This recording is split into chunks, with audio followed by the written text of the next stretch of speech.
Hey, what's up, everybody? We are back Thursday night.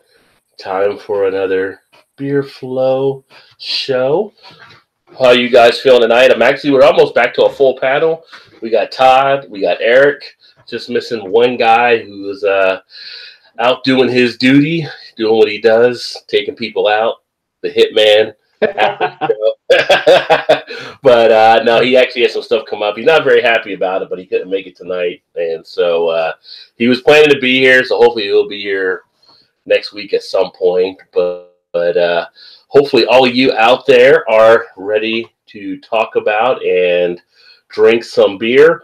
And we'll start here with Eric. Welcome back to Michigan, back in one piece from Tijuana. How was your trip, bud? Oh man, it was excellent. That warm weather down there, I wish I was still there. Were there any dishes you had down there that you really liked food-wise? I know you said Jay had better tacos, of course, down there or something, I believe you mentioned. Yeah, there's a little kind of a taco shop off on the beaten path. It's called Tacos de Gro. I can't even pronounce the word, but anyway, it's a little taco shop. They have these little, about 3 or 4 inch tacos. Man, those things, the best tacos I've ever had. Yeah. Best tacos I ever had. Actually, all the food that I had down there in Tijuana was really good. And I didn't get sick down there from drinking the water. Did you end up drinking some water while you were there? Well, the ice cubes, and I was like, yeah, but I didn't end up getting sick. So, you know, you are in Michigan, so you know what that might say about your water there. Yeah, exactly. Yeah. And then Todd here, of course, our buddy over in Indiana. What's going on, brother? What's up, Rod? Eric? Not much. Just sitting here ready to drink a couple beers. Got the Hoosier game on, hoping for a win tonight. Get back on track a little bit. I feel like I should have some Duran, Hungry Like the Wolf, to announce Todd, because Todd's doing a little hunting tomorrow for us. Making a little run down to 450 North, so you guys may see some more beers there. Yeah, we should strike gold, hopefully. Oh yeah. Yeah. So I'm actually going to be drinking a little bit more of the 420 that I had, the G13. Probably finish off that 6. And how many you got left? I got these 2 and one more in there, and then one more for a review. So okay. They're kind of easy drinking, of course, and like I said, for the show, I go out and buy it. That's like the only time I buy like a 6-pack of something is for the show, because of being able to drink a few beers and not trying to review anything at that moment. So, so that'll last a couple shows. But what are you guys drinking? I'm drinking the Electron Brown from Old Nation. Nice, the Marlon Brando can. Yep. Is that what Joe just reviewed on the channel today? Yeah, yep. I haven't had a chance to watch it yet, but I like it enough that I picked up another 4-pack. Todd. Yeah, I like that. That was pretty good. Mm-hmm. Yeah, I'm looking forward to trying that one for sure. Haven't drank that yet. I am drinking one from Taxman Brewing Company out of Baggersville, Indiana, which is close to about 30 minutes from 450 North up in Columbus. It's a Belgian-style India Pale Ale aged in bourbon barrels. It's from their Bourbon Barrel Hop Collector series. Nice. It's only 7%, which is interesting, being a barrel aged. I figure it might be a little bit more than that, but 7% and 65 IBUs. Yeah. You said that's bourbon barrel aged, Todd? I do, yeah. I haven't tried that one yet. Oh, I thought that beer you had was bourbon barrel aged. Oh, hey, I'm sorry. I thought you meant the Ellison one that you sent. Yeah, this one is aged in bourbon barrels. Yeah, was that the big black stout I sent you? I think so. Can't remember which one it was. Yeah, I think that was it. You rocking a little Deschutes shirt there? Yeah, my cousin's fiance, girlfriend, whatever she is, went out that way about a month and a half ago and went to the brewery and picked up a shirt for me while she was there. Nice. Welcome to the family, right? Yeah. Bring me some craft beer stuff. welcome. They went to Angry Chair on my recommendation over the summer, and they picked me up a shirt there too. So yeah, nice. Getting a little brewery swag for family trips. You tell him, don't you screw this up. I got a good thing going here. That's right. He messaged me. He was like, I knew where they were going. I said, well, you need to go to Angry Chair. You need to go to Cycle Brewing. They said the worst one they went to was Cigar City. The worst one? Okay, wow. Yeah, they said the service there was terrible and they were just rude and everything else. So I was kind of shocked to hear that. Interesting. But Angry Chair, he said, was fantastic. He said every beer they had was dynamite. I've heard that about Angry Chair. They got good beers there. Of course, the only thing I've had close to Angry Chair were those two collaborations with Untitled Art that I had here within the last couple of months. Yeah. And both of those were solid. Nice. Well, big shout out. Let's see here. Who's in the chat? We got Gabriel Salea. Welcome. Says hello. We've got Eric Gilbert who says cheers. And Gabriel says, I only have Blue Moon and Goose Island IPA. So that's all right. Hey, if it's beer, drink it. Enjoy it, right? So, knock them back. Eric Gilbert said, tripe tacos. I don't even try to say triple tacos or tripe. Like, I don't know, tripe's like a fish or something. I believe. No, that's stripe I'm thinking of. Anyway, that's what Eric Gilbert put there. And Gabriel says 6-pack bottles for $7.99. That's about right for a Blue Moon or a Goose Island. Brandon Garrison in the house says Old Nation M43 here. Nice call. Nice. And of course, Eric acknowledges that. And Elbow, welcome, Elbow. Cheers, guys. Just had my first Hop Slam. It was good, but expensive. So what did you pay down there, Elbow, on your Hop Slam? Right here, they're selling it for $17.99 for the six pack, right, for Hop Slam? Yeah, 6-pack. 6-pack, yeah. So $17.99, like at our Kroger. I only had the once this year thus far, which was on draft, and I posted a thing on Instagram, and then some Facebook stuff that you guys have saw.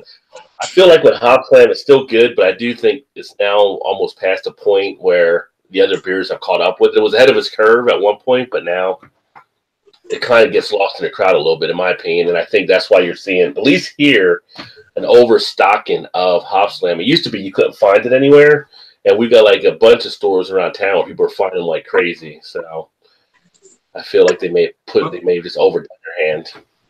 It's kind of the same as what Founders have been doing with their KBS and some of their other stuff. It just seems to be, the CBS for one, sitting around everywhere now. It used to be if you didn't get in line the day of release, you wasn't getting it until the following year. Yeah, last week I was at one of my local stores here, and they had like 5 of the big 22-ounce bottles of CBS.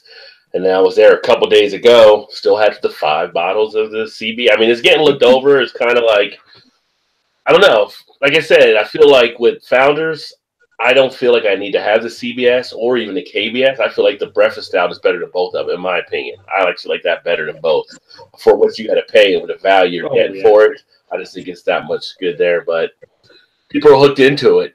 People have the hype around it, so they're going to buy it. And if you like it, get it. Enjoy it. I know, Eric, you're a big fan of the CBS as well. It's just a matter of. I think it would have sold. I think it would have sold better if they had it in 12-ounce bottles and sold in a 4-pack. Yeah, like Canada gets it. Yeah, no kidding. I wonder if Canada has some type of rule or something to make them do it to be able to sell it there. Like you have to put it in 12, we won't allow you in 22. And maybe they kind of do something like that. That could be. That kind of does that as well. I really wish everybody would either go to cans or bottles, 12-ounce, or the pint cans. Yeah. Ouch. Gabriel said Blue Moon was $11.99. That's a lot for a 6 for a Blue Moon. I'm just going to throw that out there. I don't think I've seen it that high. $11.99, is that what it was? Yeah. Woo! We need a Ric Flair. Woo! Not in a good way. You better not be. That's not good, brother. Yeah. You better not be paying anything more than $7.99, Gabriel. Oh, he said it was a 12-pack. He said it was a 12-pack. Oh, so, okay. All right.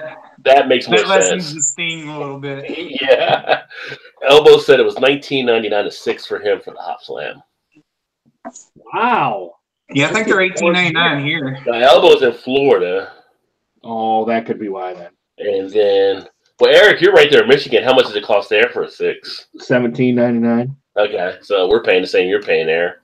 And then what were you, Todd? You said? I think they're around $18.99 here. Okay. Yeah, so depending where you're at now, with us getting like say a Kroger, obviously you have the big box stores, so you might get a little bit of a deal than if you're going to a gas station or one of the other liquor stores where they don't have the room on their margins. So that's where they may hit you a little bit.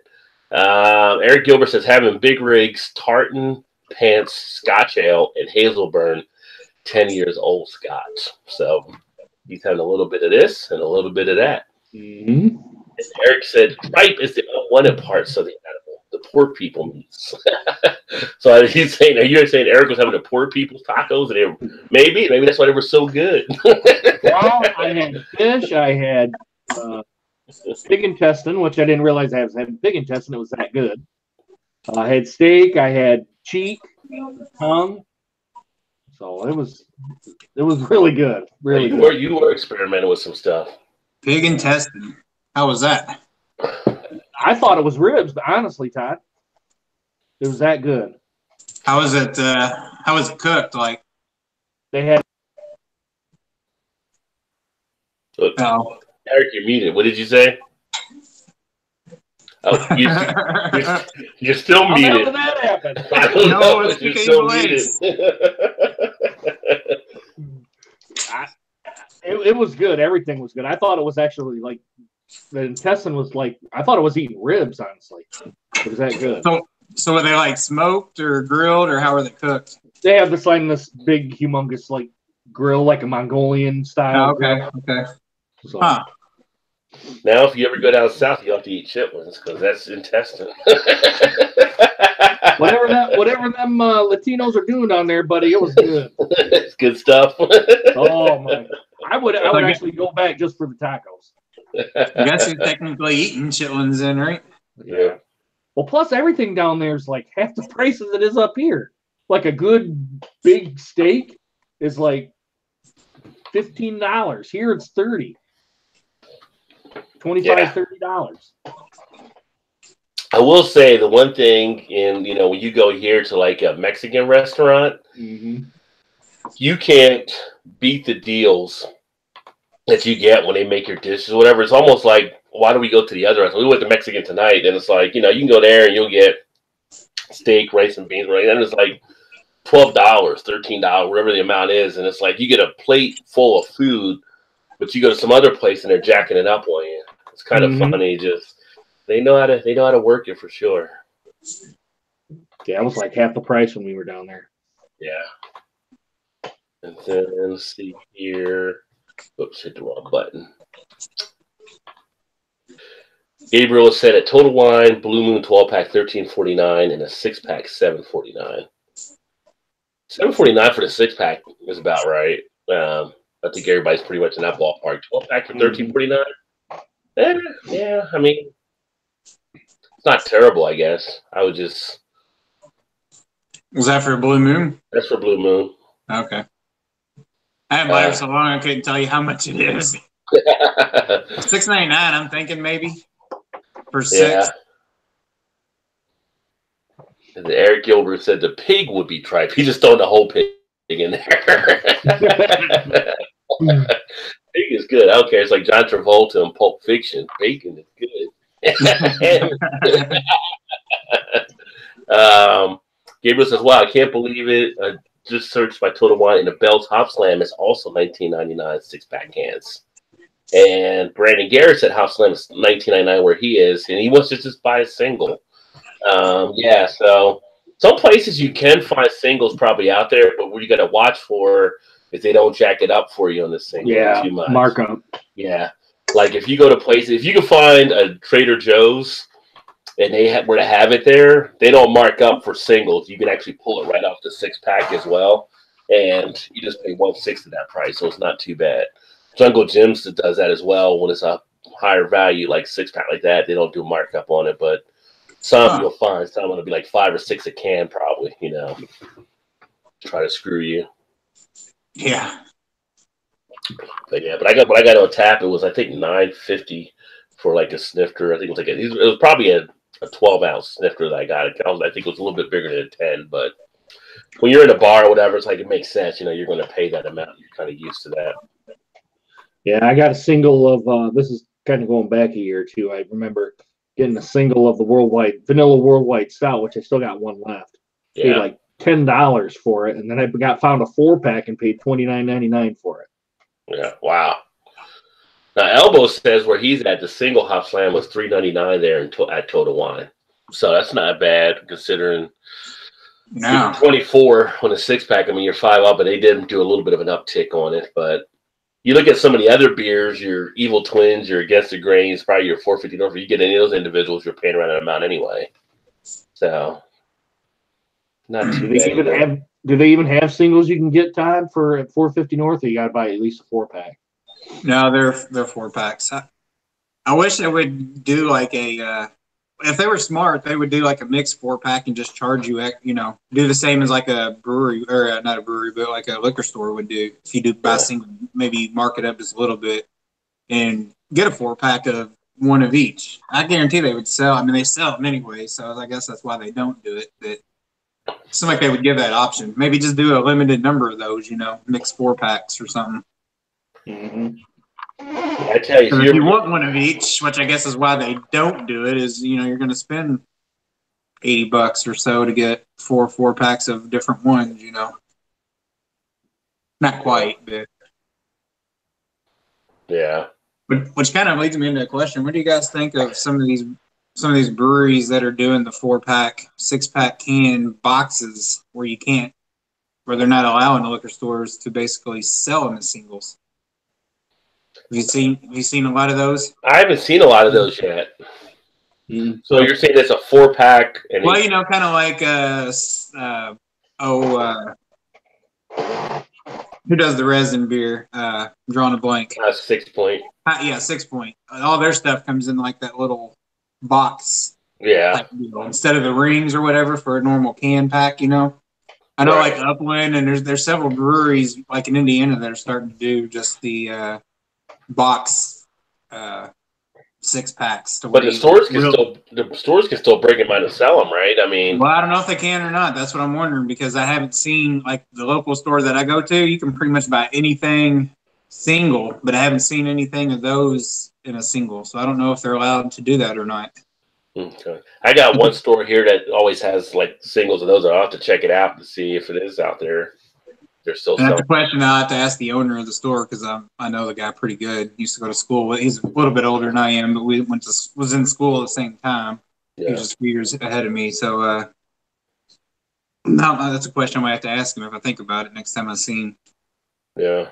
He very well may be able to. Maybe he just chooses not to bust them open, or maybe they're actually not allowed to. I'm not sure. Yeah. But I haven't seen any of those that come in the 6-pack cardboard carriers or whatever being busted open. Interesting. Yeah, that'd be something to definitely find out there if they've switched something up. So if anybody else out there watching knows what I'm talking about and gets those, or can buy singles at their store, can comment on that if they're able to do it in their area. Maybe it's just his discretion. I'm not really sure. Yeah. And then Eric Gilbert said he doesn't care either. You put it in front of him, he'll eat it, talking about the pork. LOL. He's like, don't get him wrong. He'll still eat pork. And Gabriel said, yes. That's Phoenix, Arizona Total Wine. They're also $3.99 plus tax. Richie Z in the house. He says, hey, Rod and Jess. Welcome, Richie. And Eric says, here's to Richie. And Eric just sent cheers back to Richie as well. So let's see here. So going into some of the other stuff I put out there, the state of the beer address. So do you have a big old what is it? A address for us? Yeah, right. 25-minute address? I'll be right back. Right. I was gonna put on a tie and everything and sit up here and have some people up there and start, pontificating into the microphone. So, but no, it was kind of interesting just talking about some of the beer stuff that took place. And I figured it'd be a nice little title to have for this week's show. Obviously, talking about the state of the beer. So I'll start off this past weekend. I actually went to the Cincinnati Beer Fest. So I'm not sure if you guys saw the montage I put together out there or not. I'm going to go ahead and just drop it here in the comment section in case anybody does want to check it out. They can go there and see it. But the state of beer is good. I will tell you that. Lots of good craft beer was there. Lots of craziness. You go to these beer fests, you try to go in with a game plan, right? So you're going in, and here, for this one, they give you like 25 tickets to go. But you're not really going to use all those tickets because there's so much beer there. And these are like 8-ounce pours. 8-ounce pours are what? Half a pint. You got 25 of them. 200 ounces, you will be crawling out of it. Which some people, some people were crawling out in different ways because some of these beers are some of the higher type beers. But was able to go in, check out some of the beers. They had some nice higher ABV ones there. You try to get the ones you don't usually see because those you can get anytime. So you try to skip to the other ones. But Cigar City finally here, which was good. And so I was able to try the Maduro Brown, which was actually a pretty solid beer. I don't know if you guys have had that one yet. Mm-hmm. Yeah. First time I had Highlight. Was not really as impressed. I'll tell you, on Highlight, it was good, but I felt like it was, again, a little bit overhyped. Probably because it took so long to get here and all the hype I built that you always saw about and everything. But the Maduro Brown was really good. And then we had some other type beers there. But it was good to catch up. Met some of the other beer people that I knew previously, met some new beer people, made some new contacts on stuff. So hopefully have some pretty good things coming up from there, from the people I've met as well. But great to have Beer Fest time coming up here in March 1st and 2nd. We actually have Bach Fest, so that'll be all Bach beers. And this is like, they do a parade and all this stuff that weekend, and they bring out the goats and stuff because Bach is the word for the male fertile goat or whatever, and it just gets kind of crazy. So hopefully I'll get some video and stuff when that happens. But I know, Todd, you got something upcoming there as well with the hangar, right? You're going to go to Tailspin, or? Yeah, Tailspin in Louisville, Kentucky, next Saturday. Not this one coming up, but the following, whatever, 16th, whatever that day is. So they do it at an airport hangar. And I just found out like a couple weeks ago, which kind of pisses me off because I already bought my ticket a long time ago, that they actually are doing some renovation to the hangar. And it's typically the beer fest is in the hangar and outside partially. But this year it's going to be all outside because they're doing some renovation. So hopefully we get the cold weather out of the way this weekend and it starts warming up a little bit next weekend and get decent weather. Because at least on the inside, it was cool. It wasn't like freezing cold because, you had the hangar itself blocking the wind or anything. So I don't know. Kind of curious to see how it's going to go. Bro. But I did the VIP. I got the VIP, so it'll be a 5-hour ordeal. Plus, one of our local breweries on this side of the river, they do for $10. They'll take you on bus over and back for $10. Plus, you get like a appetizer and a one drink at the brewery before or after, once you get there or when you come back. So not sure after you go to the beer fest whether you want a full beer when you come back or not.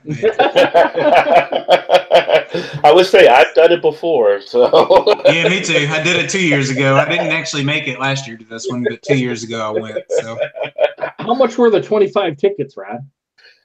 For up here it was at the time I got, it was like 55 plus tax, so I ended up paying like 60 something, I think, just over 60. Not bad. That's not bad. Well, see, the thing is, and Todd was at the one last year we did where we volunteered. This is the first time I actually went as a patron. Usually I volunteer, and didn't volunteer quick enough, but that was fine. I said, I'll just be different. I can just go there and not have to worry about doing anything. And it was funny because I was run into other people that were volunteers that volunteered with me in the past. And I come to guys like, hey, you trained us. What's going on? Blah, blah, blah. Talking. And I never really left enough tickets. I came home with 18 tickets because they would have stopped taking tickets after a point as well. Or, I would know some of the guys at the brewery, they would just fill my glass. I wouldn't have to worry about anything. So, yeah. It's really hit and miss. It's really hit and miss here too. Like it depends on which booth you go to. Some of them just don't give a shit and they're just going to pour it. Yeah. Some of them are like, "Oh, you got to give me your ticket." It doesn't. They're strict on it. But yeah.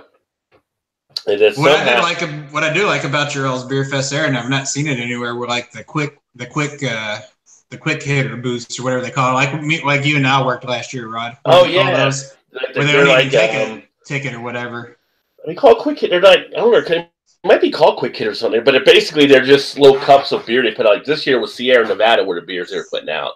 Okay. So they're like, just grab Sierra Nevada Pale Ale as you're walking by or waiting to get in and stuff. And I got the early admission when I got the ticket. So while we were waiting to open, you were just sitting there drinking some Sierra Nevada Pale Ale before they started doing everything. So I think that's a great idea. Sorry, Eric. No, I was just gonna say I almost picked up a Sierra Nevada Pale Ale, but they have them in those quart bottles. I think is what it is. I almost grabbed one.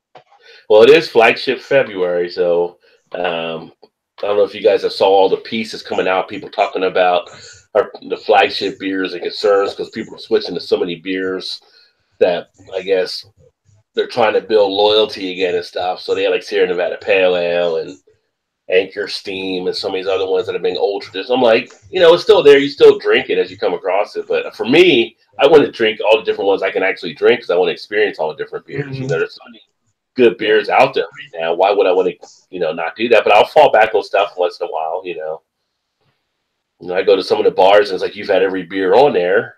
So it's like, well, okay, I'll just take that one then, because you're going to pick your favorite at that point. Yeah, that's kind of what I mentioned last week. Those like flagship type beers are kind of great for restaurants or whatnot, because you can get them fairly easy. You've had them. Right.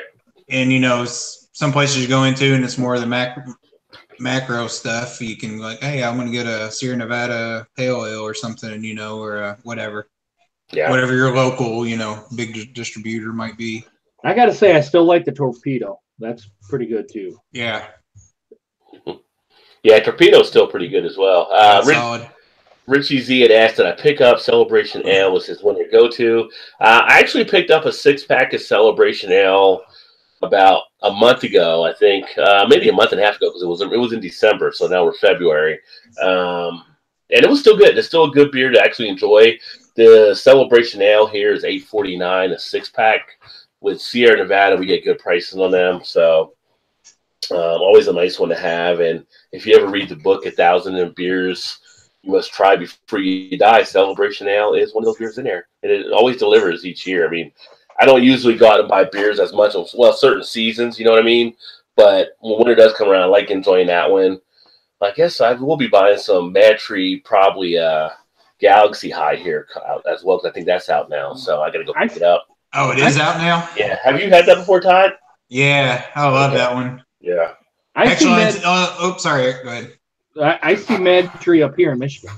Oh, yeah. Yeah, they're actually expanding a lot further now. So you're going to start seeing them out there.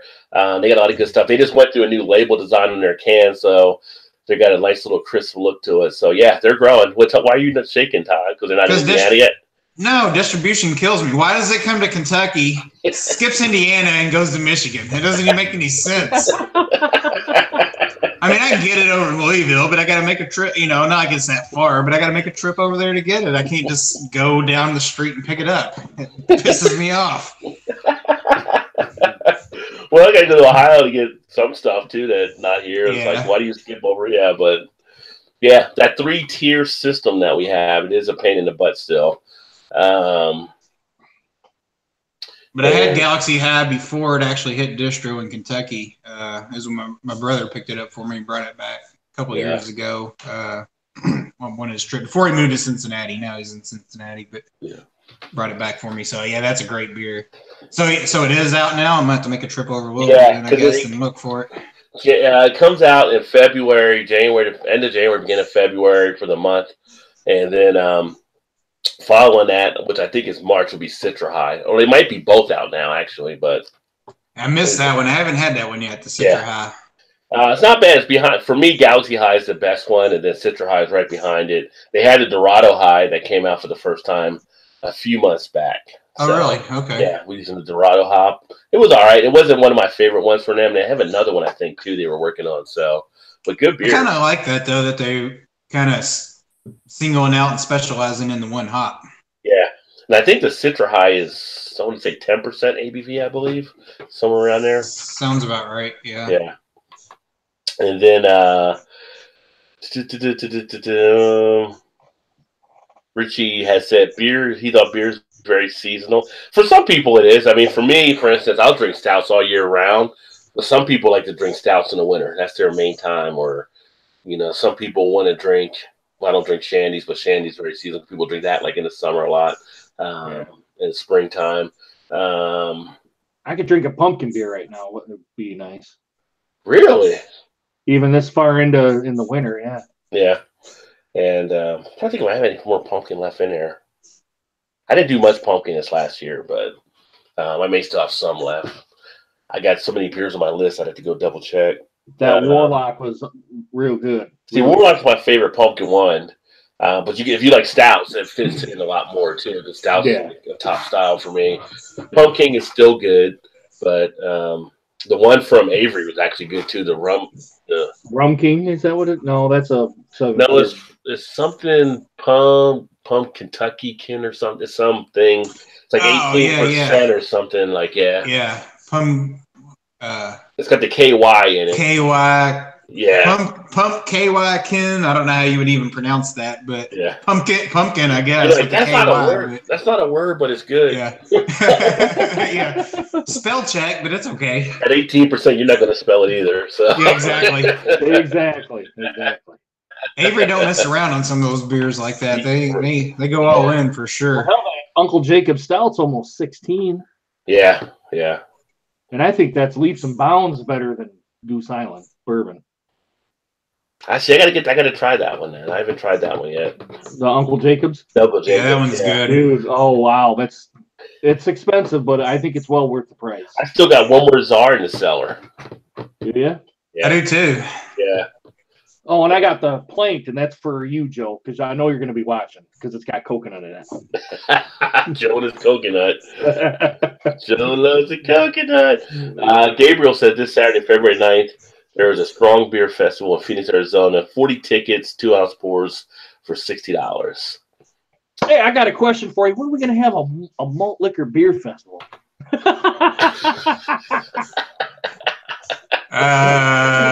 Never. Someone planning to rent out a trailer park. We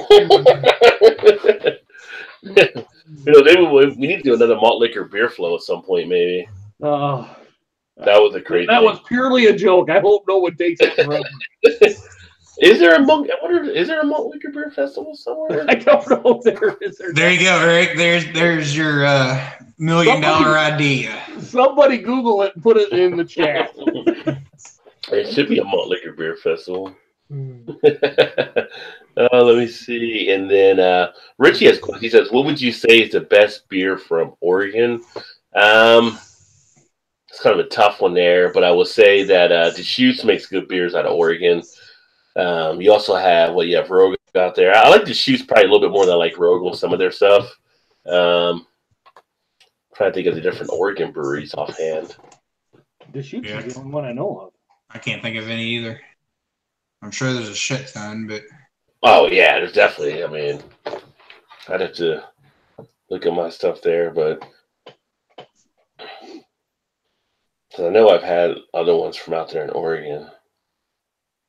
You got Deschutes is the only one I know of. You got New Glarus is out in Oregon. No, New Glarus is in Wisconsin. Oh, no, it's not. Yeah, why did it come up under Oregon? Have you guys had, speaking of Deschutes, have you guys had the Stoic and not the Stoic? Yes, they're both good. Mm-hmm. Yeah. I've had both of those. Not sure. I don't think that I have. I don't know. Can't remember. Yeah, if you've had it, you probably remember. Mm-hmm. They're pretty good. They are pretty good. Most of the Deschutes I've had has been pretty good. Yeah. I don't know. My memory's not so great these days. I don't know. Yeah, they're Sometimes. both like Belgian quads. So do like the Belgian beer. Yeah. The Brandon Garrett said the Black Galaxy High K. Yeah, that's the one with the black and the neon green on it. Eric Gilbert said I could and have drank barley wines at 100-degree heat. LOL. Yeah. I can't say I've done that before. I mean, cheers to that. Yeah. So you took your time there with those. What's happening, Bum? He says Pumpkin Brewster. Talking about the Pumpkin from the Avery thing. Head coach is in the house. What's up, Coach? Says, hey, boys. What's up? What up? The shoots is good. Richie said, yeah, definitely. Omission beers are Oregon. See, Omission are Oregon, but yeah. The Omission I had was the gluten-free, and I was not very pleased with that one as much. So, and HC says, nice shirt, Todd. Thank you. So, we talked to Beer Fest. Next stage of the beer, we got to talk about it because it's like everybody's been talking about it. AB and Bev and the moves they're making right now. And I did those two videos earlier this week, and there's a lot of stuff on the internet about it. Well, one, the whole corn syrup thing, right? So it was just kind of funny how they actually did that. And if you watch the video I had done talking about how they actually have AB and Bev products that actually use corn syrup. So now if everybody looking at corn syrup, people say, well, I won't drink this either. And that's under their own umbrella. They attacked Miller over it, but then they have beers they're making that have it. And then, of course, them now buying Rate Beer through their ZX Ventures Corporation, which does that negate Rate Beer in any way? I mean, I don't usually use Rate. I started using Rate Beer a while ago just because the way people were rating stuff on there was kind of off balance, I thought. But, I call it hate beer. Yeah, I mean, and they weren't very kind to the AB and Bev beers on that channel either. But it's funny, and I bring that up because when they first did it in 2017, ZX bought like a 30% stake in Rate Beer. And at that point, there were some craft breweries that asked to be removed from the website because they didn't know how it was going to be favored with them working with AB and Bev. At 100%, I remember that. I gotta think some breweries are going to probably ask to pull their stuff off that site now.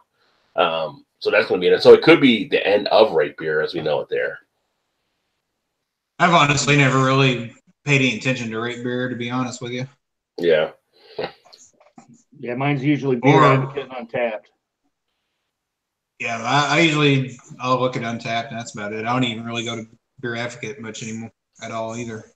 Yeah, I mean, back in the day, before people that remember, before there was like cable, and you had the 3 VHF channels, like the Rate Beer is like that third one that nobody ever watched shows on there. Really, you know, it was kind of like it's the beta version. Yeah, CBS, CBS, NBC, and ABC, and it was like they were the ABC in the night they were showing maybe Love Boat or something. You're like, oh, I don't want to watch that. So, but no, it'll be interesting, Island. Right? Which Fantasy Island did have a few good episodes on that show. Welcome, Vanessa Kitty. She says hi as well. And Brandon Garrett says Untapped is better than Rate Beer, which I agree. And even Beer Advocate, which I did use for a while, I felt was okay. But at one point, Beer Advocate, and you guys know this, they got to be a little too deep in the weeds on what they were doing, that it wasn't that much fun using that one. Like if you want to rate a beer, they're like, oh, no, you can't just do that. You have to put it in a paragraph of why you feel that way. And it's like, screw that. I just wanted to put the beer so I knew where I was at and what I thought about it. And then as you move to Untapped, you start doing that. And then Beer Advocate now, they're trying to be like Untapped. They went back and cut back on all that stuff. But guess what? People left already. So. Yeah, too late. Yeah. But I think Untapped probably does the best job there. Yeah, well, it's just so much easier access to. I mean. Yeah. Just a lot more user-friendly. And plus, once they put on the function where I could track my beer list there, my beer cellar, it was like, forget about it. I'm set.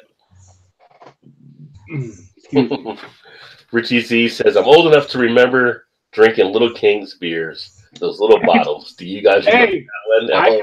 Yeah. Hey, I can still get Little Kings in bottles in a case. I can get Little Kings here too. Yeah. Uh-huh. So see, Little Kings, Christian Moorline is based in Cincinnati, and Christian Moorline is the one that brought the Little Kings back. So we have them all anytime we want them here. Dude, that beer's actually not bad, really. It's not.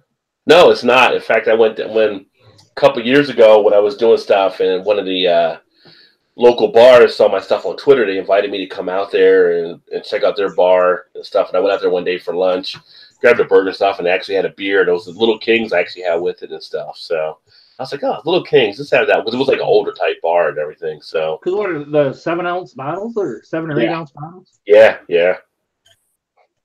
right back. I'm going to grab another beer. All right. You pay a premium for those 7 and 8-ounce bottles. Because how much is a 24-pack here? Like, it's quite expensive. Yeah, I'm trying to think in our store here, the one place like Party Town that has them. I'm trying to think you get like a 24-pack, but I think it's only I thought it was like 15 or 16 or something maybe. I think ours is more close to 20 here. But you're getting small bottles compared to other stuff, right? So yeah. But it's a little tasty cream ale, Kind of just see like the Little King. I mean, when I was back in high school, we would sneak beers on my buddy's house. He had a picnic table in the backyard, so we'd sneak out there like at 10:30 at night or whatever. We'd sit there drinking Little Kings. Kind of brings back some memories along those lines. Hell, that's one of those beers where if you just kind of want to just drink and not really get buzzed, Little Kings will do it. Yeah. It won't. I mean, you may get not buzzed. You may get a little buzz, but not if you were drinking 24 12-ounces and you drinking 24 7-ounces. I mean, come on. Yeah. That's half the beer. Now, if you're drinking Little Kings and you're drinking Mad Dog with it, which happened too sometimes back in the day, or a little tequila rose, or a little tequila rose with it, yeah, or Boone's Farm, whatever it may be, yeah. If you're doing those kind of things, mixing it up, yeah. And you'd probably be feeling it later for sure. Speaking of tequila, I almost bought it this route. It was a homemade Tijuana made tequila. Really? And I didn't get it. I was like, I don't have the cash to get this, and my card doesn't work outside of the country. Oh, you get your card stopped when you're doing international travel? Okay. Yeah. So I left mine on. We went to like Dominican Republic and Cancun because I wasn't going to sit there trying to calculate pesos. It was 1,500 pesos. It would have been. Yeah. Which I can't remember what that comes out to in American dollars. So yeah. Well, you seem to get a little bit more stuff where you were at than what I got, but of course I was more at the resort and everything. But like at your hotel, did you have like a bar in the room and stuff where you were, or no? It was down in the kind of the common area in the lobby and all that. There was some craft beer in there. They had a local brown ale and they had Lagunitas IPA there. Yeah. Well, see, that's part of Lagunitas getting that Heineken Europe behind them because they do a lot of stuff down there in Mexico and stuff for beers too for distribution. They had a. Oh, I didn't mean to interrupt you. I keep going. No, you're fine. No, it just gets them into that market as well. There was some local brown ale I got, and I'm like, I don't know how much that is, but I want to try it, but I don't want to put it on the company credit card and then get my ass chewed for putting alcohol on the company credit card. Which that brings up another point about why doesn't companies go, look, man, you have a 1 beer limit. Yeah. 1. If you want more, then you do it some other way, but you have a 1 beer limit. Yes, I mean some companies. I mean, I'm in the financial service area, so I've been to conferences and stuff like that, and everything where we've done stuff with advisors, and it's like if we have that, we have like a guest entertainment type thing. Then we can do it, and then we just have pretty much entertainment, and we put the names of everybody we took to the thing or whatever. But if you put it like if you were like at a so and so bar, then they'll flag it and stuff. So it has to be like at a restaurant or something, like that. I mean, you just really who are you really fooling? But that's what you have to go through sometimes. Yeah, I don't know. I remember back in college, we when I used to work for the university paper, we would go to conference. We went to Chicago that year. It was always in different spots. We went to Chicago, and my one boss at the time, he's like, "This is how you work the state program." And we'd actually go there, and he would get blank receipts. They would give him the blank, like green receipts, and then he would just turn in the expense. He just write in what he needed to expense on it. Just turn it into the state. I think they stopped after a point, but that was what you could do it back in the 80s and 90s. Yeah, how do you track it? I mean, right? Yeah. So it's like, oh, there you go, turn it in. Let me see here. And let's see here. Stubby bottles. And he said, yes, it was 30 years ago. That was what Richie was talking about, asking about the Little Kings. He says the girls around back then were fun. So it's a different time. Yeah, much different time. Much. Jason Voorhees in the house. What's going on, Jason? Eric Gilbert, he asked, what was the whiskey tuber you had problems with? And Eric said, never had problems with one, Jason, but one doesn't like me, LOL. So then there was some whiskey tuber hate going on there. What's going on, fellas? Vanessa said, LOL, laughing at Jason. He said, that's what I meant. Richie Z says, what's the difference between Lagunitas daytime and nighttime ales? So just two different styles. Yeah, so, and then, so we had the AB and Bev, so that'll be interesting, and I thought Miller responded to the commercial, but I forgot to check to see what they actually responded saying. I don't know if you guys have saw that or not, but apparently they did release some response, but AB and Bev doing what they do. Let's see, what else have we had recently? We didn't talk about, I don't think, last week, but Fuller being acquired by Shy. Yeah, so I seen that. Japanese brewer acquired Fuller Brewing, so that'll be interesting to see how that works out. Haven't heard anything much about it, so I don't know if it's going to be mainly a balance sheet play, if they're going to get them into Japan more, or how it's going to work out along those lines. But we'll check to see out. And for the first time, Sierra Nevada has actually acquired a company, so they had just purchased. Is it Sufferfest Brewing? It was their first brewery that had ever purchased by Sierra Nevada, 100%. So I think they're out west or whatever. So they're going to be having some of their beers. And talking about Bell's, this was pretty big. So Bell's is no longer distributed any of their beers to Virginia. None of them. Why is that?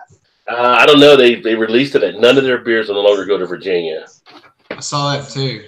Yeah. I thought that was interesting. I mean, Bill getting the boxing gloves out.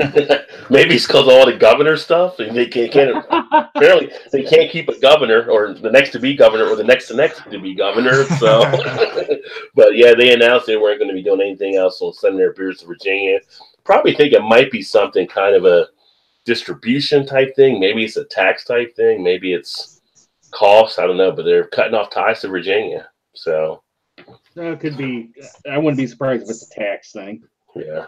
But sorry, you won't get this year's Oberon, but I'll drink it for you. I'll drink something for you.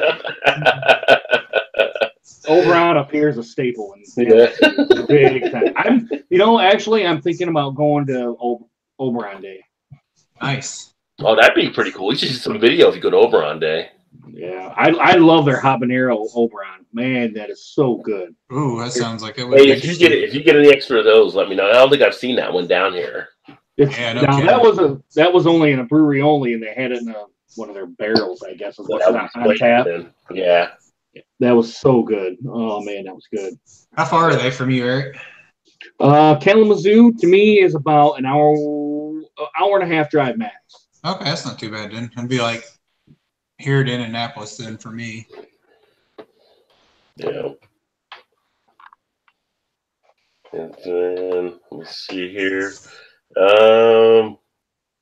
Jason Voorhees says GERD strikes again. Richie said there'll be some Virginians on road trips. Yeah, because they're going to want their bells. They'll be, or if they're not on road trips, they'll be exchanging it through the mail, I'm sure. Now, was it? Were they coming out with a double two-hearted ale? Yeah, that comes out Yes, they later are. this year. They That's are. in July. That's like in July, I believe. Oh, it's not until July. I was wondering. Yeah. I know I've seen a lot about it, but I was thinking it had already come out. I was going to ask Eric if he'd seen it, but not till July. Okay. I have not seen it yet, but hopefully they Okay. make enough so everybody has a chance to, like with their Hop Slam. Yeah. I hope they make that point enough so everyone will get a chance to try it. Yeah, me too. Two Hearted Ale is one of my go-to. Oh yeah, it's a standard IPA. I mean, I wouldn't say all-time favorite, but it's one of those is like, yeah, I'll have one. I mean, I'll never turn down a Two Hearted Ale. Right. And most all the places around here, restaurant-wise, that's like, I mean, it's a go-to staple for sure at a place where, you know, if you want to, may have limited selection, but usually Two Hearted is always in play. Now for me, Todd, I've had it aged a little bit, not purposely aged, but I drank some and I was like, man, this isn't hoppy as it usually is. It's kind of malty now. I like malty IPAs, kind of age a little bit, so the hops kind of are pressed down a little bit. Pared down, yeah. That malted Two Hearted was really good. I was like, I hope this is like how the double Two Hearted is going to taste like, because if it does, it's going to be outstanding. So I wanted to do that with a 120-minute IPA from Dogfish Head, but I just haven't got myself to actually let it age. Yeah, that one I like the booziness. The booziness and kind of the hop forward note that it gives off. Yeah, it definitely smooths out over a point, but not overly as smooth. But it does do something to drop it down if you don't want that bite at the beginning.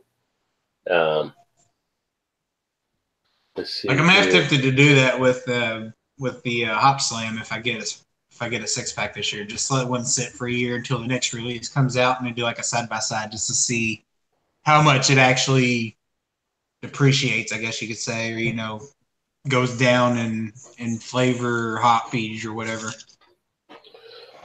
Jason Voorhees says, too many Erics. And then he says, erect. Then, come on, brother, come on. Head coach says, shout out to Elias Bizarat. And Eric Gilbert says, we got your draft pick, Eric. Oh, man, don't tell me that, Eric. Please don't tell me that. New football league kicks off this Sunday. Oh, that's right. I forgot about that. New football league, 8 teams across the U.S. Is it the American Football Alliance? Yeah. It's going to be interesting. Apparently, the two Ebersol brothers have actually put it together. Who, people that aren't familiar with them, they're really the ones that got Monday Night Football going and everything like that. I mean, they're pretty big into doing it. They weren't as much a part, I think, of the USFL. But this will be interesting. They got different rule changes. Like, there's no kickoffs in the new league. Each just takes the ball from the 25 to start their drives, I guess. And there's some type of overtime thing, I believe, as well. So they have something different. But it's going to have some good talent. In fact, the Clemson quarterback now has the same agent as Tom Brady. And that agent is trying to get the Clemson quarterback to go into the league here. I guess it's to leave college to start with the league now, which would be interesting. So, really? the AFAs has a website. Yeah. But I think Go ahead, Brad. Sorry. Yeah, no. So I think that starts this week, and I think the CFL starts back in March or so. I think they're kind of like spring type league when they start, which actually I enjoyed some of the CFL last year. Like, you know, some of the stuff, like, you know, watched up as he did in the NFL in his debut. Johnny Manziel actually still has some pretty good moves, so he may be coming back to the NFL at some point. And some of the other players, they got some pretty good talent. So it looks like you have Arizona, Atlanta, Birmingham, which I'm thinking is in Alabama, Memphis, Orlando, Salt Lake, San Antonio, and San Diego. Do they show a schedule for what games are on or what times or channels, who's covering it? Like let me go to the schedule here. All right. It says week 1. It doesn't give a date. Week 1. It just has the time. Looks like 2 Saturday games and 2 Sunday games. Saturday, February 9th is San Diego at San Antonio, and then Atlanta at Orlando, and then Sunday is Memphis at Birmingham and Salt Lake at Arizona. But it doesn't give who's if they're going to be televised or not. Okay. Yeah, because I'll probably catch some of the action on them just to see what it's going to be like and everything for sure. Yeah, you'll probably see if they're televised, I'll probably watch it and do a do my little YouTube thing. Yeah. Yeah. But the guys, like I said, the Ebersols that are running, they know how to do football. I mean, because of them, we have Monday Night Football. And then Richie said, "Do any of you guys homebrew?" And I do. I haven't done it probably about a year and a half now, probably, but I was doing it for a little bit of time. Eric, you brewed. Brewed as past tense. And I don't know, Todd, did you ever homebrew? Did you ever say you homebrewed? Yeah, I brewed. I sent you all some. Oh, that's right. That's right. I forgot about that. Yeah, you didn't get any, Todd. Oh, you didn't? You didn't get the one from Todd? I do remember Todd did say that one. Oh, you wasn't missing anything. He wasn't very good. Sorry, Rod. It was better about a month later because it was too early. It was too early. Me and Joe got it. It was kind of still like not ready yet, so it was drinkable. It was a clone. It was a clone zombie dust, and it was way too sweet, I think, at the beginning. But then it got a lot better. Like a month later, it was really good. Yeah, and that's the thing when you're doing the homebrew, you're actually messing around. You got to find out what works for it and stuff, you know. Which I'll probably get back and start doing some more homebrew type videos. I meant to do it the last few months. I haven't gotten around to it, but some of the guys had asked me to do some more of the hop type videos I've done in the past and things. So I'd like to get some more of that stuff up on the channel. Eric Gilbert's an upbeat for the new season, like last season, last of the year, baby. I think Eric's talking about the NFL there. We took the pick after you guys beat us in the last game of the year, Eric. So. Oh, okay. Yeah. Yeah. So I might try to do the the Mr. Beer thing again. Yeah. But I tried to do like a lager style, like a Budweiser, Coors, or Miller product, that kind of style, and it just kind of it kind of blew up in my face. But I might try it again and actually maybe follow the directions this time. That might help a little bit. Well, that one is like the American Lager or the American Lager Light or whatever. Yeah, so I mean, you could definitely do something like that. I know, like Drunken One, he does a lot of stuff like that. He'll do some of the lager type beers and adjunct lagers. But Rod, when you was homebrewing, how was you doing yours? Like extract or?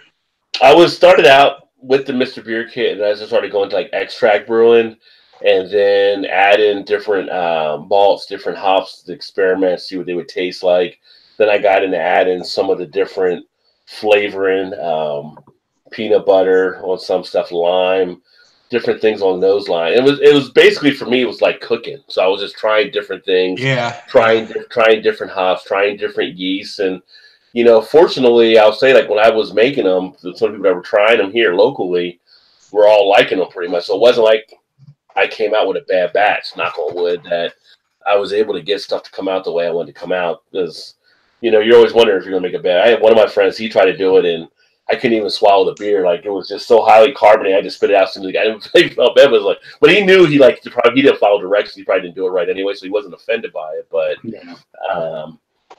you know, you go through, you do everything, you keep stuff sanitized. You know how to put the hops in, so you add the aroma or you add the flavor, how much you want to get it there.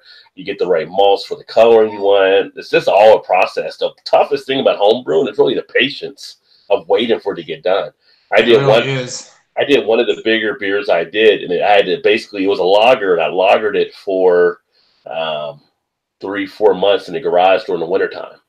It was cold enough, and I had to wait for that thing to get done. But it was good when it was finished.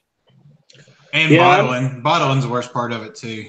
Yeah, well, I was bottling individually. Yeah, now if you end up getting something where you're going to do like into a keg, it makes it that much easier. Like Drunken One, and they all keg their stuff, which makes it easier to thrash and all that. But if you go in individuals, I put the drops in there in the individual. You got to do it, cut it off, cap it, do it again. You know, you do it 24 times off of what I was making, like 2.5 gallon batches.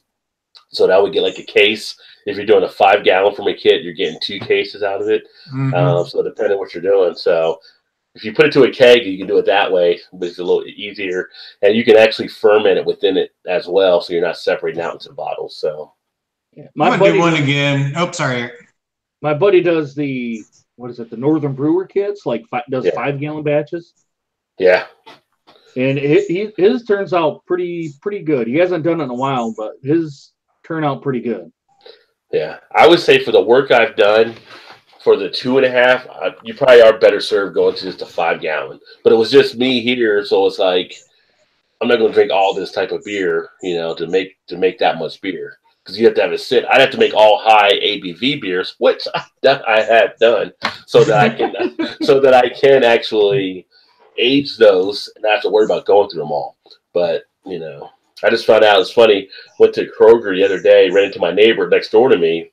And we've known each other out for years, or whatever. We never really ended up talking about beer. And we just started talking about beer randomly at the store and started talking about craft beer. He's like, "Oh, I love craft beer." And I was like, "Really? Like, never knew you were into craft beer." And he's like, "What's your favorite?" I said, "Belgian." "Oh, I love Belgians and this." And then we started getting into it. I was like, "Dude, you may have to come over because I got a lot of beer. I got to figure out what to do with." So he's like, definitely. He was telling me how his wife made him get rid of a lot of the stuff when we got together. He's like, "I had Steins, I had this and this," and she's like, "Oh, this has to go and that's go." And don't forget, Rod, I don't live that far away from you. you. That's true too. Yeah, that's what I need to do. I need to do a video like of a bottle share of people drinking the beers and stuff. Do like a grill out bottle share. I have the same problem though. I got a shit ton of downstairs that I just need to drink. But now that Shannon's getting into it, there's my helping drinking partner there. Oh yeah, you better watch out because she'll get some of the ones you were trying to save. Like, what? I thought I had another one of these, and she's like, "Oh, I finished that one." Oops, I'm sorry. No, she'll ask. Like, I just popped this one open because she wanted to try it. Yeah. It's a 2014 Pirate Bomb. How you like that one? It's pretty good. Did you say it's rum barrel aged. Oh, there's the rum. Coffee, cocoa nibs, vanilla, and chilies. Pirate Bomb? Is that what you said? Yeah, Pirate Bomb from Prairie Artisan Ales. Nice. She's like, "Are you sure you want to drink this one? You've been hanging on to it forever." I'm like, I don't know. I just haven't had it yet. Yeah, let's crack it open. Yeah, I went to Party Source in jail. I was like, "Hey, let's do a quick beer review." I was like, "All right." He's like, "You want to do Prairie Bomb?" All right, yeah, we're going to do Prairie Bomb. Let's do Prairie. We're in the middle of Party Source. He's just pulling us drafts of Prairie Bomb. It was awesome. Yeah, the regular just bomb is great. Yeah. Prairie is awesome anyway in general. I got a Sierra Nevada gift pack that had three 750 milliliter beers in it, and I got it for $26.99. Did it have a glass with it too? No, this one didn't. No. Okay. But hell, I was like, three 750 milliliters for $26.99. Hell yeah. Yeah, I got the Amagang, and their was there a Thrones one or whatever? It was a special like 3 different bottles. Three bottle and yeah. I missed out on that one, but then they had the one this past December. With the smaller bottles. Yeah, the smaller bottles in a glass, and I missed out on that one too. I was so mad. We had that one at Jungle Gym. I almost bought that one. I was like, "Wait a second, I got that one, and I got that one." It was their Game of Thrones pack or whatever it was. Yeah. I can still get the Miller Lite champagne bottles. Really? Not Miller Lite, Miller High Life. Excuse me. Yeah, ours went pretty quickly on the Miller High Life ones because people were actually looking for them here. I actually did a video one, and I don't know if I uploaded it yet or not, but I do have a video done when I did the Miller High Life champagne one. Yeah, I still got to do the Brass Monkey for who requested to do the Brass Monkey one. Brass Monkey. Dun, dun, dun, dun, dun, dun, dun.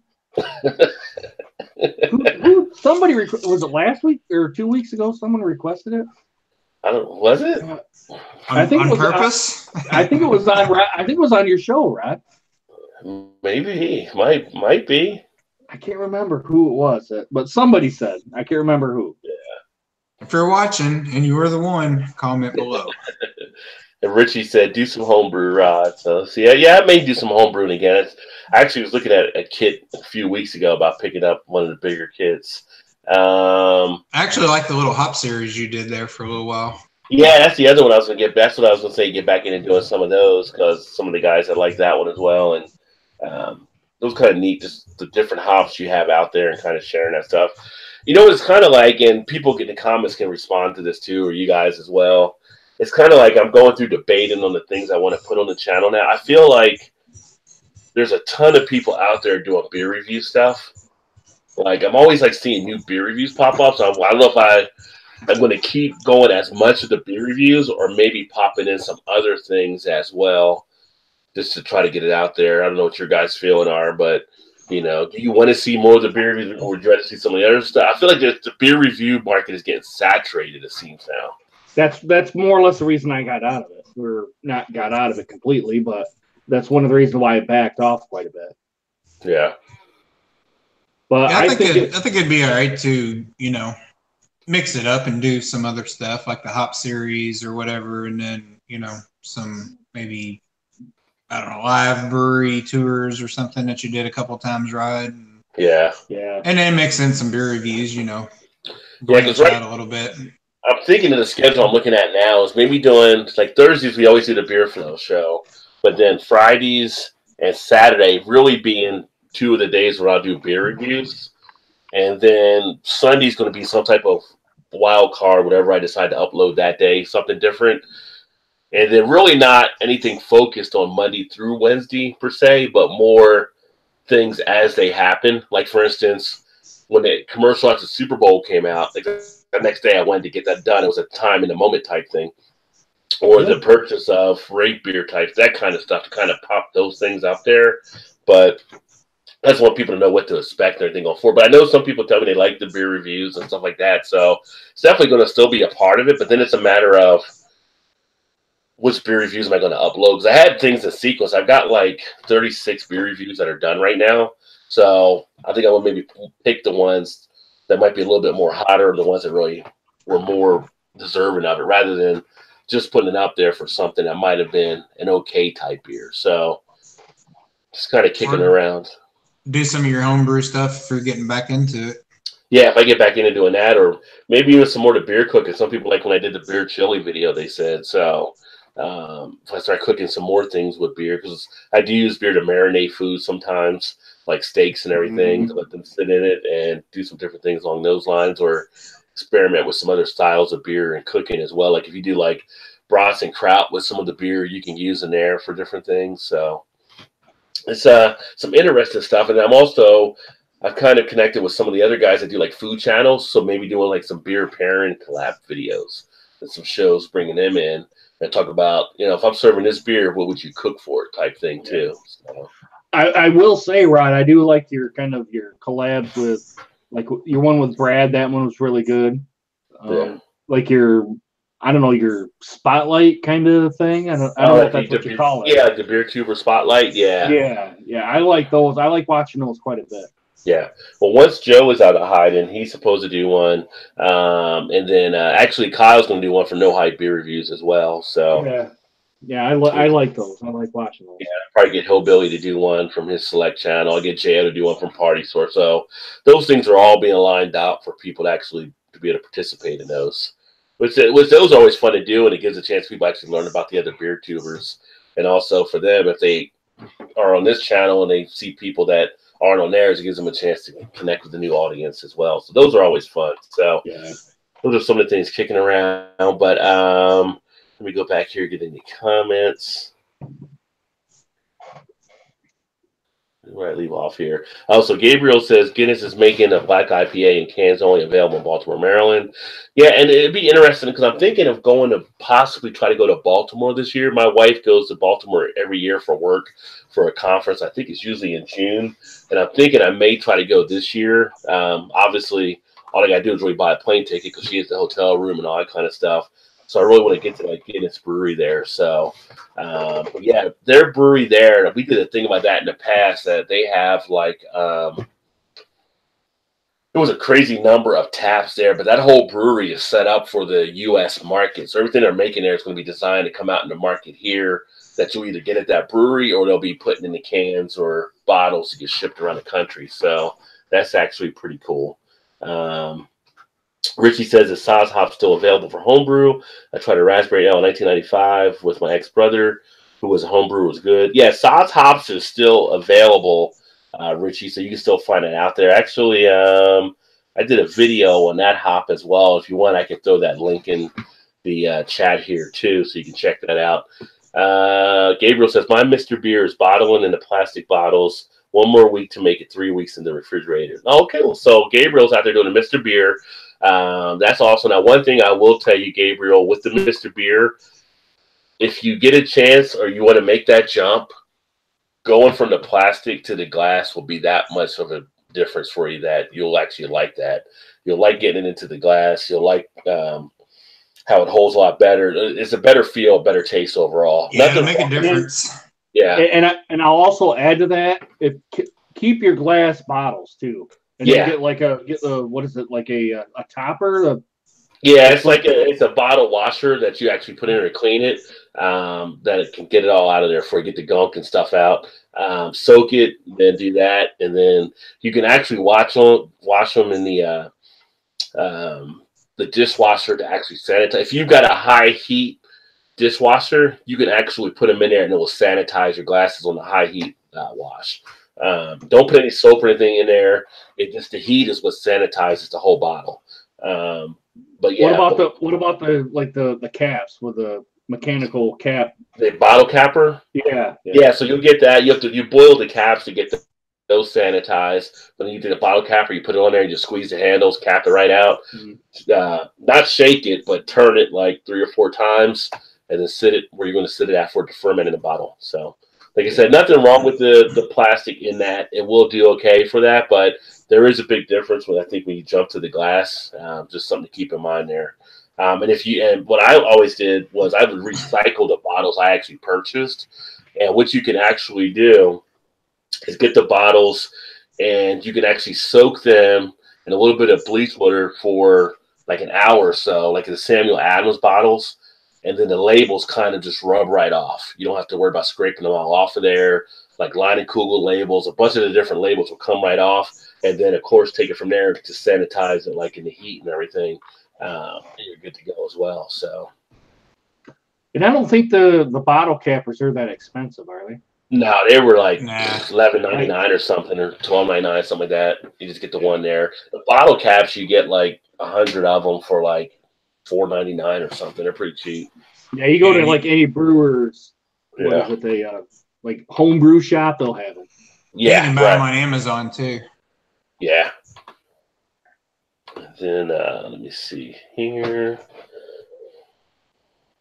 Eric Gilbert said, I went to homebrew, but I would go geek and start cask conditioning and blending in the living room. LOL. The Mr. Beer American Classic Lager. Yeah, so that's the one that Gabriel was saying that I said earlier as well.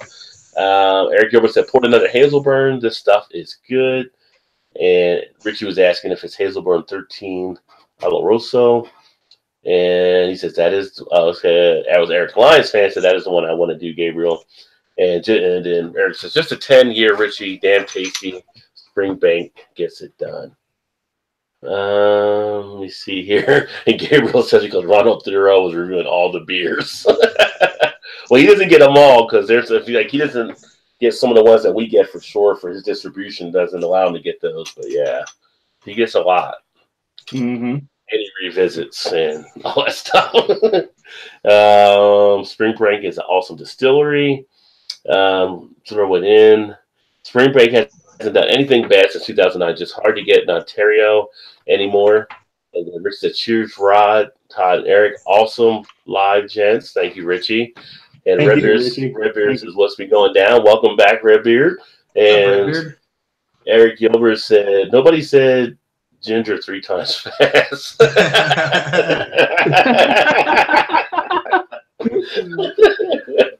And then here's a Richie C. And then Redbeard said, I don't need to be summoned. I just am. And lots. What's up, Redbeard? The Sweetwater 420 G13 is the darkest I've seen, which is what I'm drinking right now. There, Foamy Head. Welcome. And then Redbeard says, cheers to Eric's and having some beers.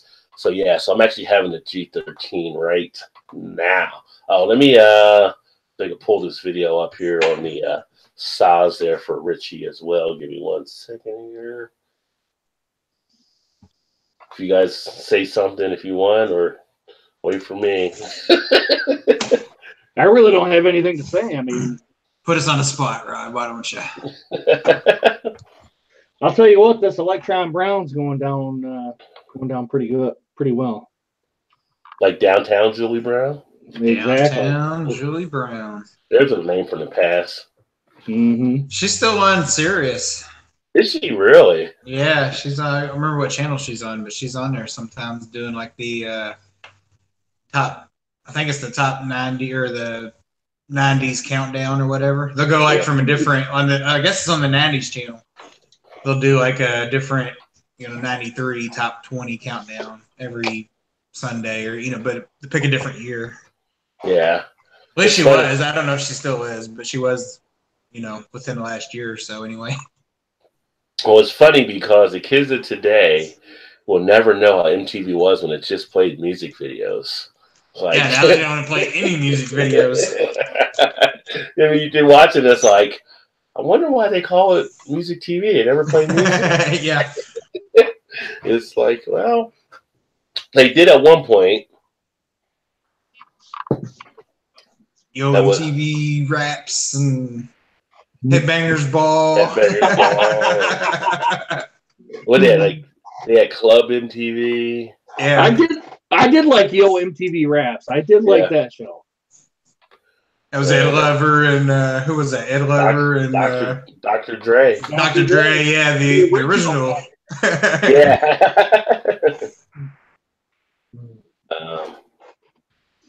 That's like Dr. Dre XL. He was a big one. Yeah, he was the original Dr. Dre. He was the first one. So I dropped that out there for Richie so he can check out that Saz video too. But Saz is an interesting hop. It's nice. It has a nice spicy earth feel to it. Some of that floral type quality. So those were actually fun. Those were the Minute Beer Buzz. So if you search on the channel Minute Beer Buzz, or I think they're actually on a playlist for home brewing, some of the different hop videos where I share details about the hops. So yeah, I'd like to get back and do some more of those too, especially for the guys that watch that do like the home brew. Two Roots is another brewery, and I don't know if they might be out in California, but they just launched the first non-alcoholic cannabis-infused beer. So they're the first one that launched it anywhere in the world. So not sure how that's going to turn out or anything, or what the effects may be, but that had hit the market.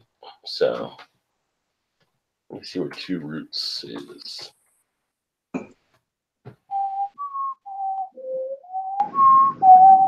That's pretty good. That's pretty good. Yeah. Yeah, they are actually in California. So a cannabis-infused beer alternative. And this might be one of the ones you have to get like in a dispensary. So you probably need a card if you're in California. Oh. Really? You have to get a card to have it? To get into dispensary, like when I talked to Lagunitas and they had their THC infused water out there, they can only do it in dispensaries. So maybe we can reach out to Tanya. So you would still have to have a card? Hey, Tanya. Tanya can hook us up, maybe. So Rod, you just have to have a card to just get the water, even? Yeah, to get into the dispensary, you have to be able to get in. Yeah. Okay. Yeah, because you can't come by anywhere. And they said they couldn't even keep it on the shelves out there. It was going so fast.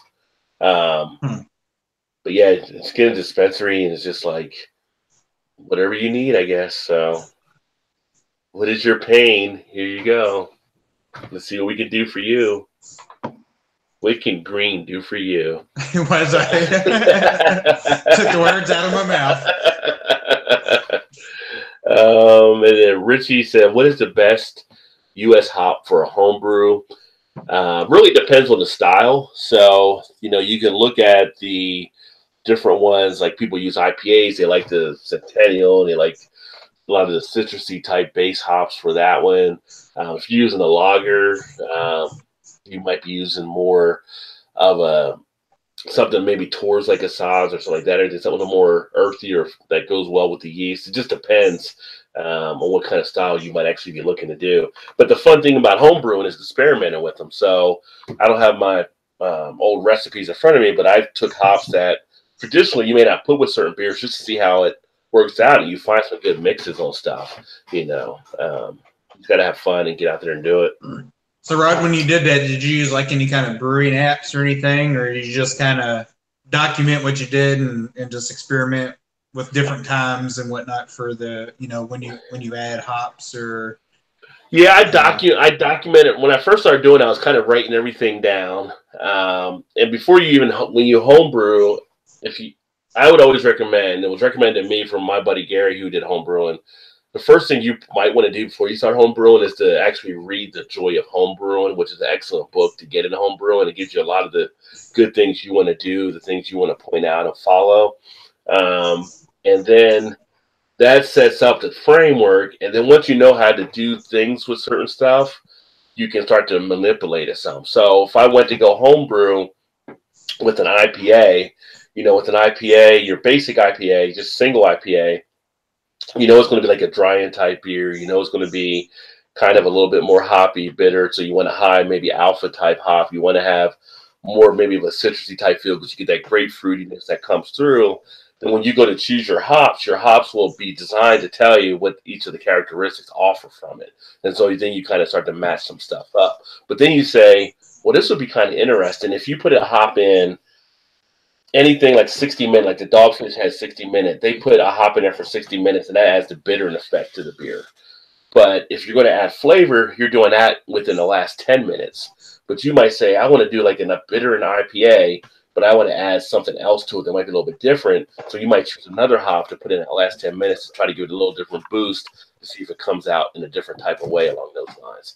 And you just mess around with it. You mess around with different yeast because different yeast has to be in certain temperatures. And, it's all setting it up for that and just going with it. You try different malts along those lines. A lot of times, like the India Pale Ale, your malt is a pale malt. That's what the pale is from.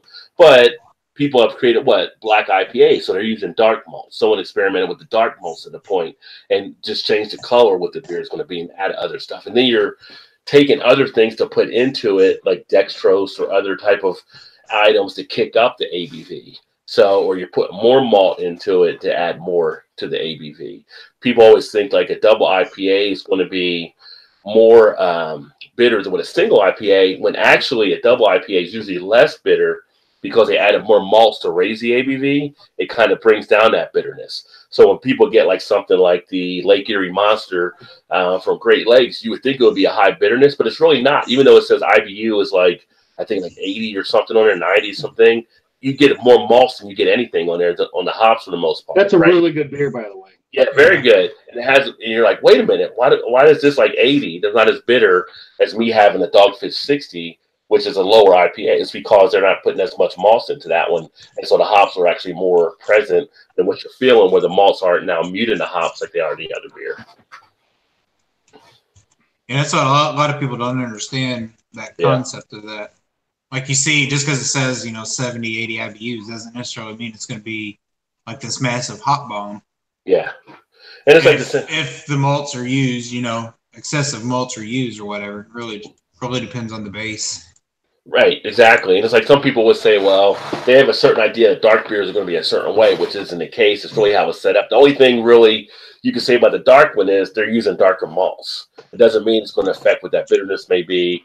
It doesn't mean it's going to affect possibly how hoppy it is or some other things that might be in the taste. And the people are surprised sometimes when they taste it. It's like, oh, I didn't think it would taste like this. Well, it's not just because it's dark doesn't mean it's not going to have some of these other characteristics. So that's why you have to experiment with different styles and different things you like, and you find different things. It's like some of the ones that were coming out with like the golden stouts, or even like the dark, or not necessarily the black IPAs, but some of the dark beer lagers or whatever. It's just like kind of a mindfuck, really, because you see it first, visually with your eyes, and you're thinking it's going to taste one way, and then when you go to drink it, it's like, wait a minute, what the hell is this? Yeah, like when people get a Schwartz beer, they expect it to be a certain way, and it actually isn't. So it still has that crisp, refreshing feel of being a lager. So you get out there, you try different things, and you find what you like, and you experiment with stuff. I mean, you're really like a mad scientist when you're actually doing the brewing stuff. And now they're still coming up with more hops. I mean, some hops are being created in labs now. They're finding new yeast strains. Heineken have found a new yeast strain last year that they released in a beer overseas. So they're coming up with all these different things that are trying different stuff out there in the beer. So I'm saying you really can't say, like someone that says, well, they hate a certain style, whatever, which, if you don't like bitter beers, you may not like a lot of the IPAs. For instance, one of my friends that I work with, she hates IPAs for the most part until she had a two-hearted ale, which she really liked. And she can understand, it's like, well, it's just a matter of how it's all blended and stuff. Not all are going to be the same. If you had some crappy other IPAs, it might be like, I don't like IPAs. But then you have a real good IPA, you're like, oh, this is totally different. So you almost have to experiment and not just take everybody else's word all the time. You know, it's kind of like, you know, we talked about rate beer earlier. Like, I go to some of the stores and you'll see, like, rate this beer 95, or like, unless you know maybe what that beer might be like or those kind of stuff, it might not be your style for it. You know, you just can't read off that card sometimes and think it's going to be a great beer. You know, you got to get used to what your palate likes, you know. Right. Yeah, everybody's got an opinion. Doesn't mean, you know, you're necessarily going to like it because somebody rates it a 4 or 4.25 or whatever, you know. Yeah, the main thing is for people not to be a beer snob about it, right? So, you know, whatever people like, who cares? If they like it, it's their beer, you know, enjoy it, you know. Out of all of us, you know, Eric's probably the biggest fan of adjunct lagers, which is cool. Eric likes the adjunct. Nothing wrong with that. You see some of these guys out here, some of these like groups and stuff, and they like kind of are snobs about and attack people. Oh, that's not a beer. Bubble. It's like, who's to say what beer is what? If a person likes that beer, they like that beer. I don't like shandies, but I don't attack people that like shandies. Right. People get excited when the summer shandy comes out from Line of Kugel each year. I'm like, enjoy it. It's just not something to my liking. So yeah, beer. Yeah, it's their money. You know, spend it on what you want, what you like. Yeah, I mean, beer should never be so crazy you're attacking people over it. I mean, it's supposed to be a fun type thing to socialize around. Yeah, there are those that take it to the extreme for sure. Yeah, don't be an ass. Yeah, there should be a beer title. Slogan. There should be a beer title. Don't be an ass beer. Some company needs to put that out on the market. Richie says the experimenting is the fun part.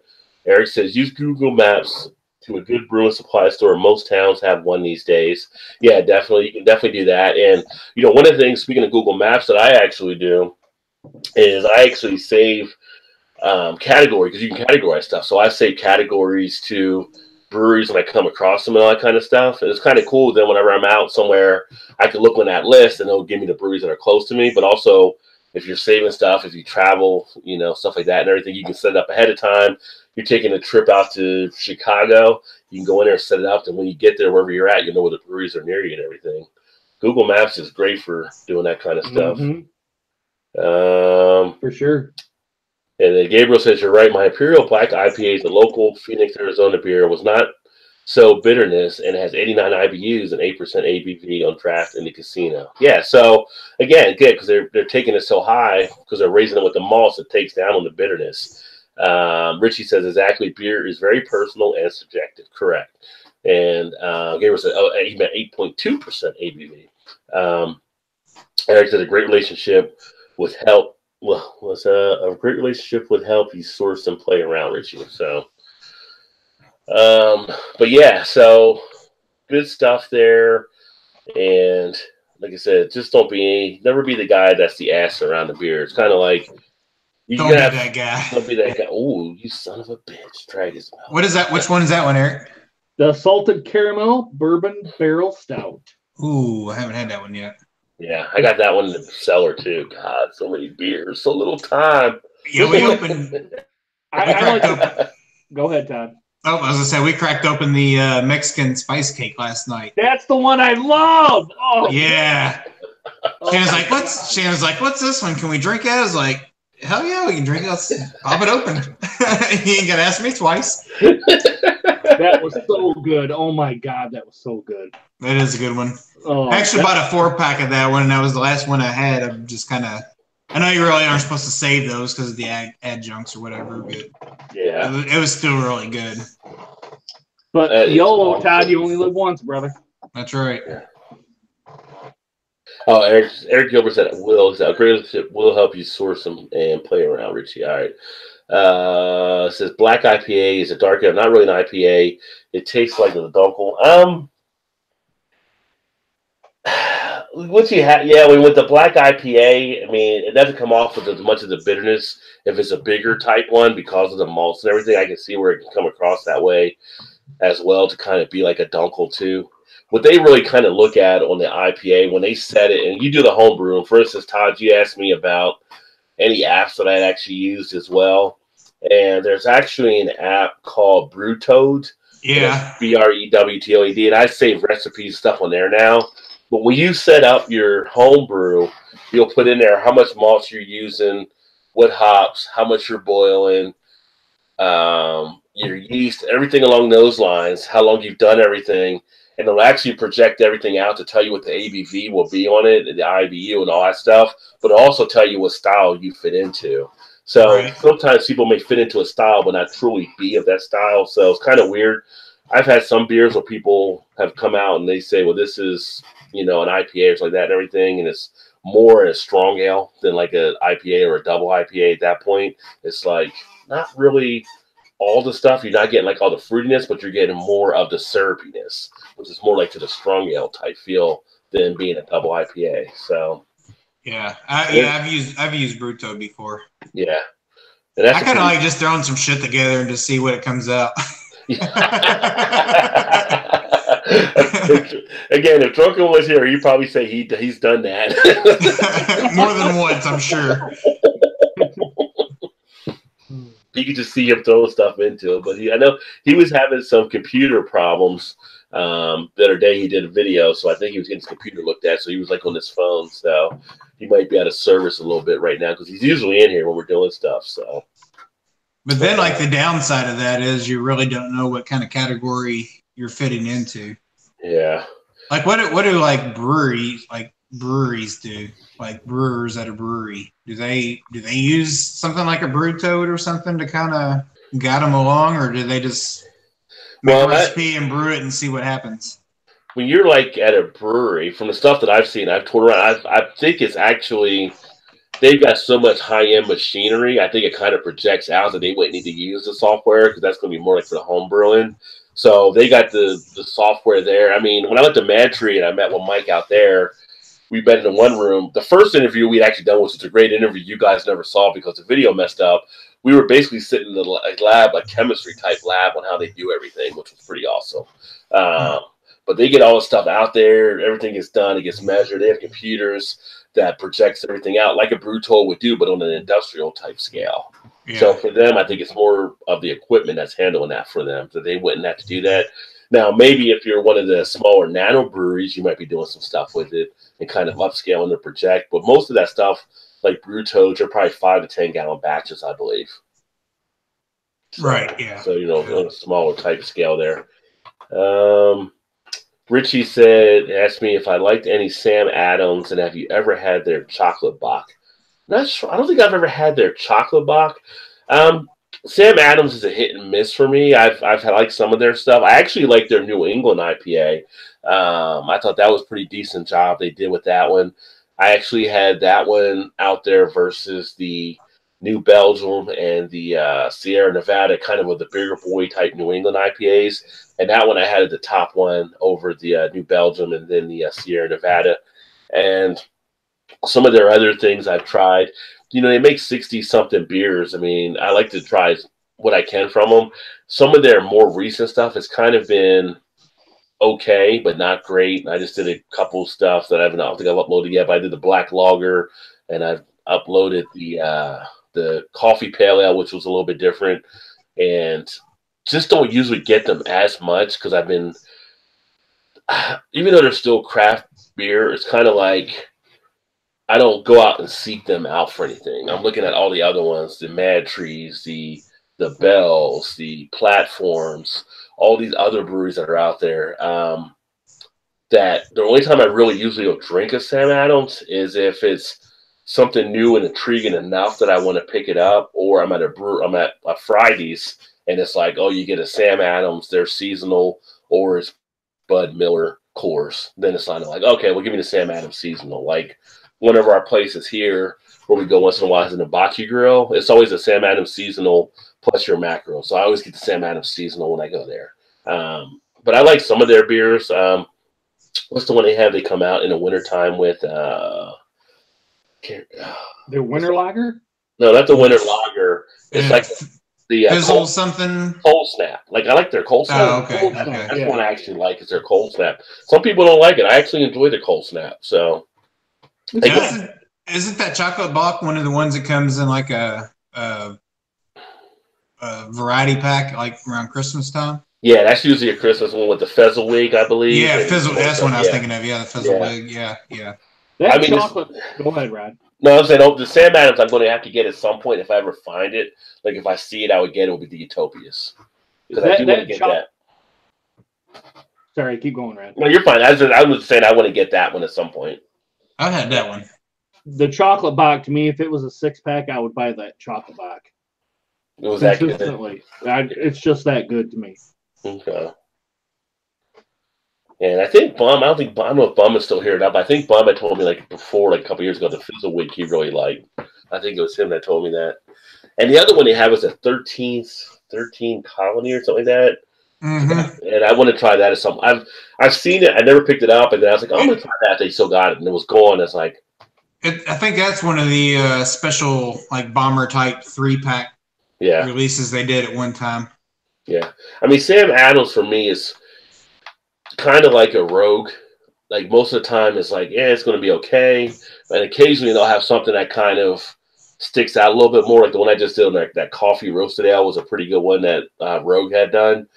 But most of the time, it's kind of like riding that line of being okay. It doesn't really jump off at anything. So, yeah, we've said before on here, I think it's kind of a gateway to craft brews. And make no doubt, they are definitely riding the line. I mean, the Brewers Association had to change it slightly again on their definition to keep Samuel Adams as a craft brewery. So at this point, it's almost like you know, they might as well just let them go to the big boys, but they need that anchor from them. So yeah, I guess in all actuality, I guess they're one of the OGs, so they're trying to protect them as much as they can. You know. Yeah, but at some point, everybody has to grow up, right? So right, yeah. Let me see. Yeah, I mean, they're probably just distro in every state, I would imagine, at this point, right? Yeah, they're pretty much everywhere, I believe. I mean, it's a fine line for them from being a micro to a macro. Yeah. Eric's loving the salted caramel. Yeah, what do you think of that one, Eric? This one is aged 13 months. Yeah. Good? Oh, it's really good. It makes me kind of want to gulp it, but I'm like, man, 11%. I'm going to be in the savor it. I'm going to be in the happy lane quick if I do that. Well, this one I just drank was it's 14%. Woo! Yeah, Richie says 60 subs to Sam Adams. Holy, like, yeah, if Craft Beer Pours or Trish was here, because they're in that Boston area, they could probably tell you all the different ones they probably had up there.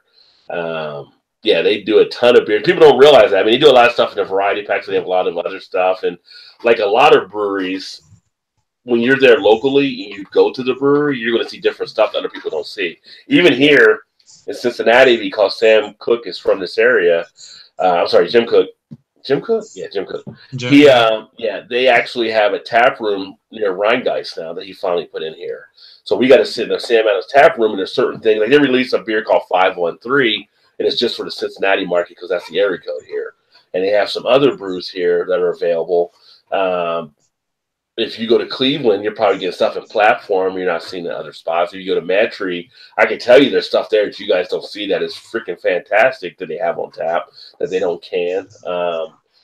So, yeah, all these breweries make all these different type of beers, but if you're not there, you end up missing out on some of this stuff. So, yeah, I remember way back when I started getting into craft beer, I would pick up the Sam Adams variety packs around Christmas time or, summertime or whatever from like Sam's Club or whatnot, because you can get, 24 beers for whatever the price was, $20.99 or $22.99 or something like that. But, breaking into it, it was a good, a good kind of stepping stone.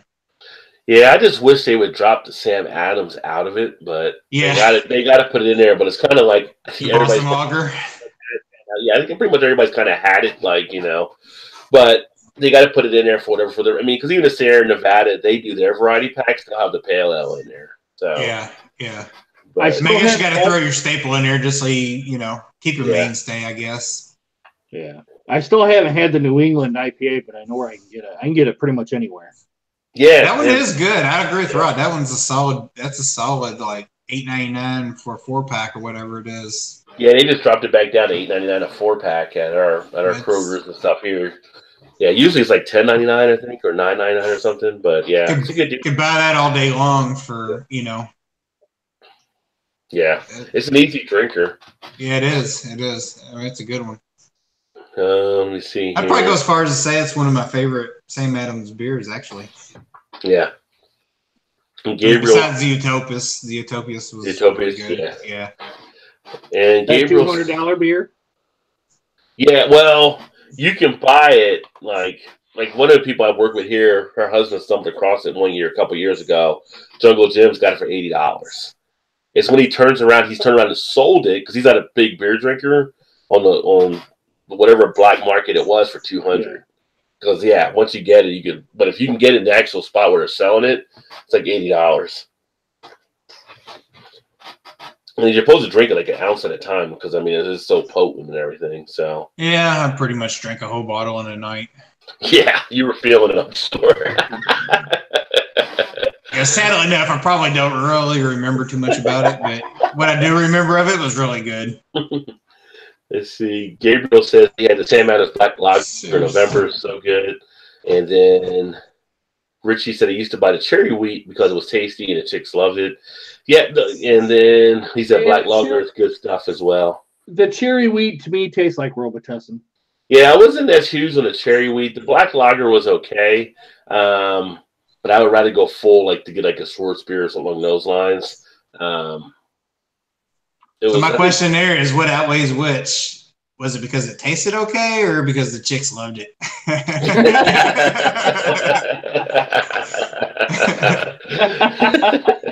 I'm thinking the chicks love it is what he's going to go with. That's right. Yeah, it's kind of like that outweighs. Let's see. Eric Gilbert says, I've been hanging in a store called the Brewer's Pantry. The dude has Scottish cask conditioning and Belgian yeast on his shelf. That was the store I will use after. That's the store he'll use after getting into homebrew and geek. So, yeah. And then Gabriel says, and also had their chocolate bock in the winter 12-pack and their holiday porter and coffee pale ale. In October 29, I bought a winter 12-pack variety for $11.99 at my food store. But $11.99 is not a bad deal for Sam Adams variety pack either. So I think they're using like $15.99 here. So, but like I said, Sam Adams is decent. I think you can get some good stuff there. It's kind of tough. Just if you're, for me, it's kind of tough for me just because I've had so many other different types of beers now. You relate them against them. Like we don't always drink like Other Half or 450 North or some of these other ones. So those are kind of like outliers, but some of just the basic type ones, whether it's Bell's, whether it's Shorts or Mad Tree or Rhine, it's like there's so much. I think I don't say they're just all better than Sam Adams, but there's so much to them that I prefer to try to get those, especially being more local and independent here. So, but it's got to be something that shocked me with Sam Adams. Just like, that's something different, Like I got their spruce lager. I was intrigued by the spruce lager to see what it would taste like because I do like some of the pininess you get in some of the older school like IPAs, and to do it as a lager that was intriguing to me. So, and I like that one. So that was okay to me. It wasn't bad, but it was okay. Yeah, but it's got to be something to really get you to get it to try, to really give it a shot. Like the chocolate bock, I would try a chocolate bock. I saw that there. The good thing about our Kroger, one thing they do, like you're talking about buying stuff individually sometimes, is they take a lot of the variety packs and they break them up after points, so you can buy and make your own 6-pack. So, like when I did the pumpkin ale and the coffee pale ale recently, the black lager, and another one I had gotten, they broke them out of the variety pack, so I didn't have to get the base Sam Adams. So I was able to get the ones I wanted to try with some other beers. That's what I don't understand is why do they always have to put the Boston Lager into their variety pack? I think it's just their flagship. Just include the flagship beer. But why? I'm there to try the varieties. I'm not there to try the flagship. Well, that's what I was saying. Like Sierra Nevada, they put that parallel in their varieties. It's their way of saying, "Don't forget about me." This is what got us on the map, so don't forget about. Pissing me off. Yeah, exactly. I agree with you, Eric, though, but that's it's a way for them to move the beers that sit on the shelf. Well, that's my whole point of not getting a variety pack, because if I'm going to get a flagship beer, then you just go buy defeats the point. That defeats the point of getting a variety pack. Yeah, no, I agree. I agree with you. Yeah, it's just taking up space. Yeah. Yeah. I guess maybe their thought is if you're buying a variety pack, you're getting it because you've never had any of the beers. So maybe they're banking on maybe you never had the Boston Lager before. So if you get the variety pack and you like it, then maybe you'll, the new.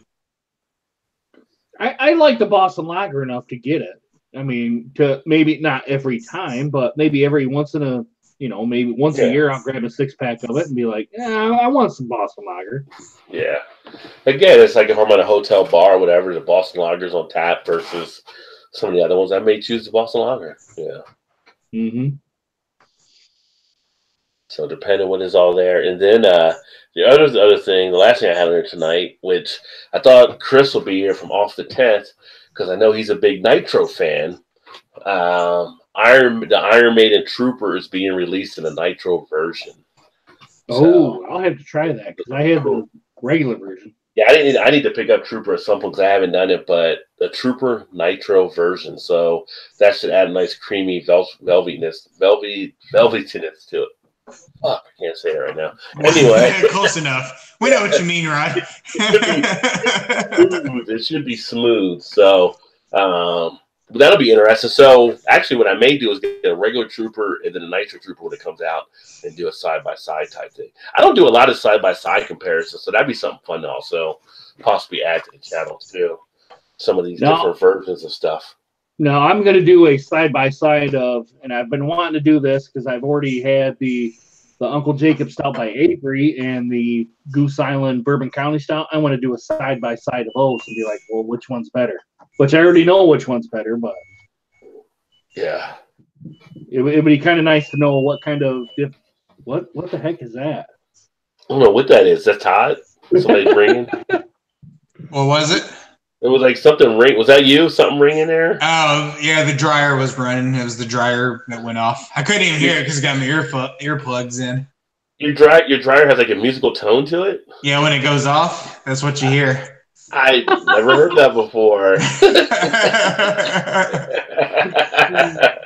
I couldn't even hear it because I have my earbuds in. So that's pretty funny. I mean, these earbuds like pick up everything, I guess. Apparently. Because it's not even that loud. Yeah, we heard like, what is that musical tune taking there? I'm probably going to do that on Saturday and upload it for Wednesday. But I'm going to do the Bourbon County Stout versus the Uncle Jacob Stout by Avery. Yeah. But I think I already know which one's going to win. You already got your vote down. Yeah. Hey, Eric, real quick while I'm thinking about it. Sorry, Rod. Oh, you said you never had zombie dust, right? No, I had it. You sent it to me. Oh, I did send it to you last time? Okay. Was it Joe never had it? Does Joe have it yet? No, yeah, he's had it too. I may have actually sent it to him too. You just bought some? Or you had that there for a little bit? No, it's fairly new. It was bottled on 12/31, so. Yeah. Now, Todd. About a week ago. I just picked it up about a week or so ago. Now, can you still get that pretty much at will? Kind of, you go into a store and you can pick it up, or is it still kind of one of the things that it's hard to find? No, it's a little more readily available. Like I said, I know the owner of the bottle shop that I go to all the time, so if he gets it in, he doesn't necessarily always. Although this last time when I picked this one up, he must have got, I want to say about 6 to 10 cases of it, so it was just sitting out on the floor. But most of the time, they just limit him to like a case every other week. Yeah. And then in the off week, it was like Gumball Head from them, which is really good too. So he would put it in the back because he had like a special kind of end aisle in his store where he'd put some of the specialty stuff. And people would know when it would, come in, they just check that end out. And if they wouldn't see it, they would just walk out and not buy anything. Or, when he was putting it out, they would just buy that only, and that was all they were looking for. So he kind of finally just started putting it back. And then for people that he would know or whatever would ask for it, like myself, he would sell me a 6-pack, whatever. So it's always it's kind of always easy for me to get. But this one, it was just kind of just on the floor. So, but I think they're also producing it a little more, kind of like Founders are doing with some of their stuff. I think they're just not really saying mass producing, but upping their production on it, I think. Yeah. You bring up a good point, though, too. It's like when you go to your bottle shop, there's a good thing about frequenting the same bottle shops where you get to know the people that actually run them. They get to know you, because when they do have stuff come in, they can look to hook you up and let you know, hey, this is available now, and you can get to be able to build that bond with them. So, for me, I go to about 5 or 6 different ones, but they all know me at all the places, and it makes it nice that you want to get in with your people, get to know them a little bit, and show some interest into it. It does pay off for you down the line where you can actually get stuff you may not be able to get, or you're getting contacted on different things. So right. And what kind of was pissing him off was the people that were coming in were like the same ones, and they weren't necessarily buying it to drink, which he kind of, not say frowned upon, but he was like, he didn't want to take away from the people that actually were buying it to drink. People would just buy it to trade, to get whatever they could get, whether it be Trillium or Treehouse or whatever the case may be. Right. So he was kind of just like limiting to the people that frequent the store and was buying other things on a regular basis, like myself. He'd be like, hey, I got zombie dust if you want some, or, whatever. Yeah. Which, kind of kudos to him, because he's kind of looking out for the people that take care of him on a regular basis. And if these people are just coming in just to buy zombie dust only, then he's not making anything off of them, on a regular basis. Yeah, he wants the people to be able to enjoy it for sure. Yeah. Right. Yeah. But for me, I might say, well, man, that's an interesting beer. Didn't get that one. I'll grab one of those, or grab one of those, and maybe, I haven't seen that one. I'm going to grab that. Yeah. And then I'll try them, and then be like, if they're good enough, I might go back and buy a 4-pack or a 6-pack of it. Like that, the Grand Armory, their nut peanut butter brown ale, I think is what it is. Yeah. That one's really good. That I actually buy a 6-pack of just that because I like it that much. Who is that from? Grand Armory. I haven't heard of a peanut butter brown ale. Yeah, peanut butter brown ale. Yes. Ooh, that sounds interesting. Yeah. Dude, that's good, Todd. Dude, maybe our next beer meal, I'll put that in for you. Actually, all of you guys. So. At Beer Fest, one of the beers I had actually pretty much like you were drinking a peanut butter and jelly sandwich. It was really weird and interesting, but at the same point had a nice tasty component to it. So it's just funny the different things that you're getting out of beers nowadays. Oh yeah, for sure. Yeah. For sure. And Eric Gilbert says loves them in Saison. Richie said yes, it's good. Yeah, I like Saisons as well. Gabriel said he tried some 76 in the bottle in the fall pack. He tried Sam 76 rather. And Richie said he bought the first Iron Maiden album in 1980 with his allowance when he was 13. Nice. There you go. And Eric Gilbert says Saison really got me back into beer. Also lambic. Heavily yeast-driven ales are the apex of the beer world. Yeah, I love a good lambic, that's for sure. I need to do some more of those. Sam Adams have now the Game Day Variety Pack. Is that the one with the Tom Brady one in there as well, I wonder? That new can they released for Super Bowl? Like it's we're old, but we're still here or something it says on the can. Richie said Eric Gilbert, awesome, very delicious brew. Cheers, brother. And Gabriel says I want to try some Stone to Go IPA or Stone Goats.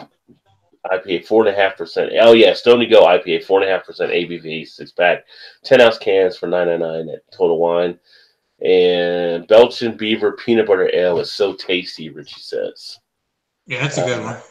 And Eric Gilbert says, on to Royal City Double Wheat Mail Clone. Well, Westmail, LOL. So, yeah, but I hear a lot of good stuff about Belgian Beaver, so definitely on the list. But there's a lot of breweries on the list. Yeah, for sure. Hey, Rod, do you get any of the Upland Lambics? You mentioned Lambic a while ago. We get any of the ones from Upland. We get Upland, but I have not seen their Lambic, so I'll have to keep an eye out for it. I've got one down there from Rivertown, which is one of our Ohio breweries. The ones I had, though, that I picked up a while back from overseas were freaking pretty damn good, though. I got like one of those packs where it had 3 different lambics in it. That was pretty awesome. Yeah, a lot of the times for the Upland stuff, they don't really distro it. It's kind of like a brewery release only. Actually, they do like a lottery draw for them sometimes. Right. So yeah, they're hard to get a hold of sometimes. Then yeah.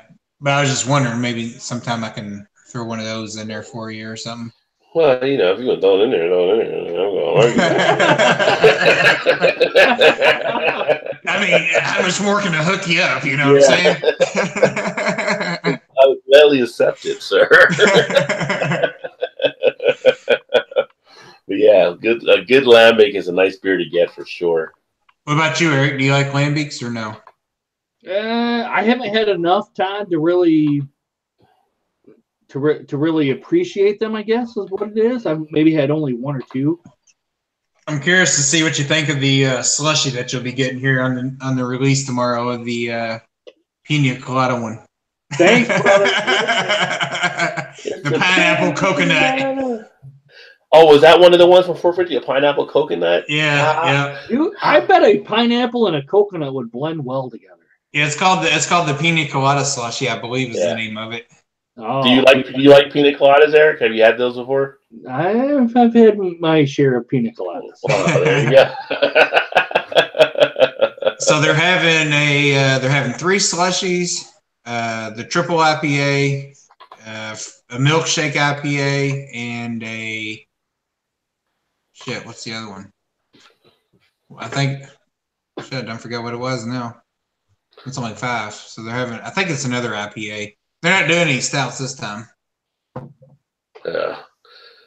That means you got to drink them a lot quicker. So for what they do there, you want to drink. Yeah.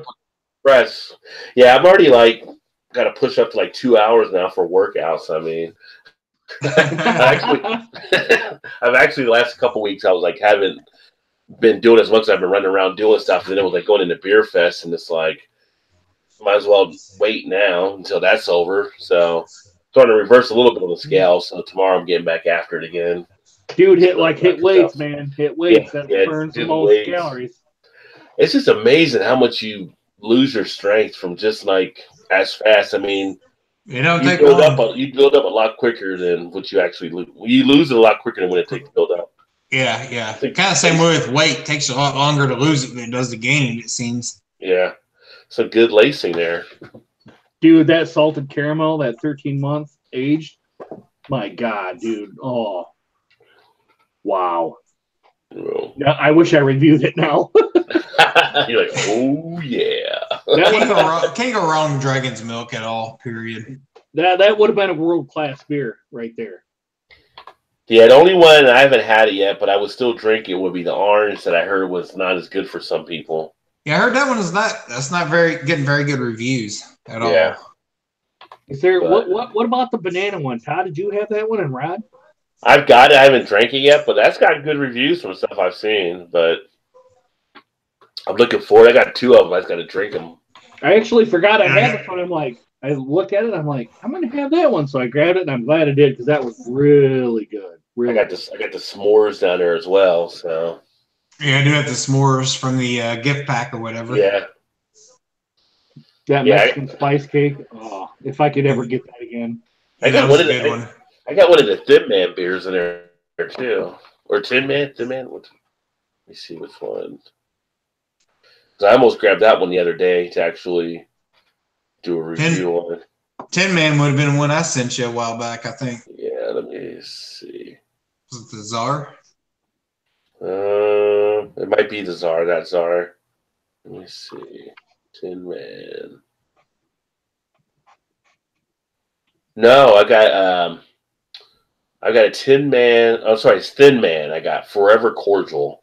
Oh, okay. Yeah. God, that one is 14.1 ABV. I'm not sure that Tin Man's even open anymore. I thought I had just done a Tin Man, I believe. I think I just did the Czar. I haven't uploaded it yet, but you did send me that one. Yeah, the Imperial Stout. Yeah. Yeah, that's a good one. And I can't figure out whether they're still in production or not because you can't get them anymore. But then I've read some articles where like Falls City Brewing Company bought them, which is a local, Falls City out of Louisville. But I don't know. I'm not sure. I can't ever really find anything that pinpoints exactly what's going on with them. Dude, I still got that big ass bottle of Anchor Brewing that I bought. That one. Did you guys see that video of the Anchor Brewing beer? It's like it's not even like it's like 2 magnums. I mean, it's like I got the deal and it was like 50 something ounces that I got it for like it was like $1.99. No, it was like $8.99 that I got it for, and it was like, oh, well, I can't beat that. I got to drink that at some point. I still got to drink the double stack flapjack. You just did that upload, didn't you, Eric? Yeah, that's I think it's going on for Saturday. I think I got it scheduled for. I got 2 bourbon barrel aged expedition stouts I haven't done yet. One of the rum barrels. I got the Pit and the Pendulum, which I was able to finally get. Oh, excuse me. It was for Wednesday. It was Wednesday. Wednesday. Yeah. Got the Brooklyn Triple Burner in there. I still got to do the Breeders' Cup one. I thought I did a review on it. I guess I didn't yet. That was really good. That was really good. I got a regular expedition stout in there too. I got to upload that the beer I did just today. I can't remember. Oh, the brew. I got to upload the brew. I got the creme brulee, the sherry cordial, and the Samoa. This. Diabetes. I know, right? Can't drink all those. Yeah, don't drink them at once. Sugar comatose. Yeah. This is the diabetes nuggets. Don't give him any ideas, Eric. I would agree with you though. That double flapjacks was sweet as shit. Woo, man! It took Todd. It took me all I could do to finish it. I'm like, man, this is so sweet. We split that one. I'm glad we did because I would have had a hard time getting a whole can of that one down in one sitting. Oh my god! It was hard. I don't remember the regular flapjacks being that sweet. No, neither do I. I got a lot of beers. Tough problem to have. I got the barista chocolate quad I haven't done yet. Got the ginger Bigfoot. Yeah. So I got the salted caramel in there too from Southern Tier. That one's pretty tasty. Yeah. Got the Boulevard Bourbon Barrel Quad. I gotta do that one still. Wow. You better be getting on it, Rod. Yeah. Well, I've been taking all those smaller ABV ones out, so the other ones could be okay. But yeah, I got some work to do. We're gonna make it happen. So much for you're not reviewing videos anymore. Well, I'll drink them. I'll review them. As a matter of fact, I upload them just in case, Oh, yeah, true. Yeah, true. I'll still upload them. Maybe I'll just drink some live, do some live videos, reviews, I guess. There you go. That's what you ought to do instead. Yeah, do some live stuff. Yeah. It's like a drinking jacket. Like if you do a smoke, like a cigar, you have a smoking jacket. You just have like a drinking jacket. That would be something awesome. Well, let's see. So you guys are talking about getting away from doing videos, and now y'all trying to still get me into doing videos. Like, why should I do it now? No, you definitely should. If it's something you want to do, Todd, I mean, yeah. It's fun. I think it's fun. I mean, yeah, but if you guys are getting away from it, like, because you think there's so many out there, it's like, what's another? I didn't say I was getting away from it. I was saying I'm switching some things up. Well, no, I know, but you're going away from it somewhat, though. Eric's still doing it, but he's putting some other stuff in the mix. He's not doing it as much. I mean, there's nothing wrong with it. You can just do tasting beer with Todd and Shannon. Well, I'm still trying to think in my head what I want to do because I might do some cooking stuff or homebrew stuff or whatever. I haven't decided yet. Well, yeah, Todd. I mean, like with this, if you got a high ABV beer, say this is what we're going to use to cook with, and we'll see how it turns out, and make a YouTube video and post it, and see how you response you get. Yeah. I mean, my videos suck, so that's why I only got less than 1,000. My videos are fucking terrible. Your rant videos drive the people in. Yeah. I need to do some more rant videos. Oh, if I did some live, like watching Indiana Hoosier basketball, I would get like 1 million subs in like 2 days. Well, breaking a TV set, that always works. So it's been close a few times. Those guys that see their teams losing, they punch and break the TV sets. You know, like what an idiot. Oh, and then have Shannon bitch at you because you broke the TV. Yeah, there you go. That'd be YouTube gold, wouldn't it?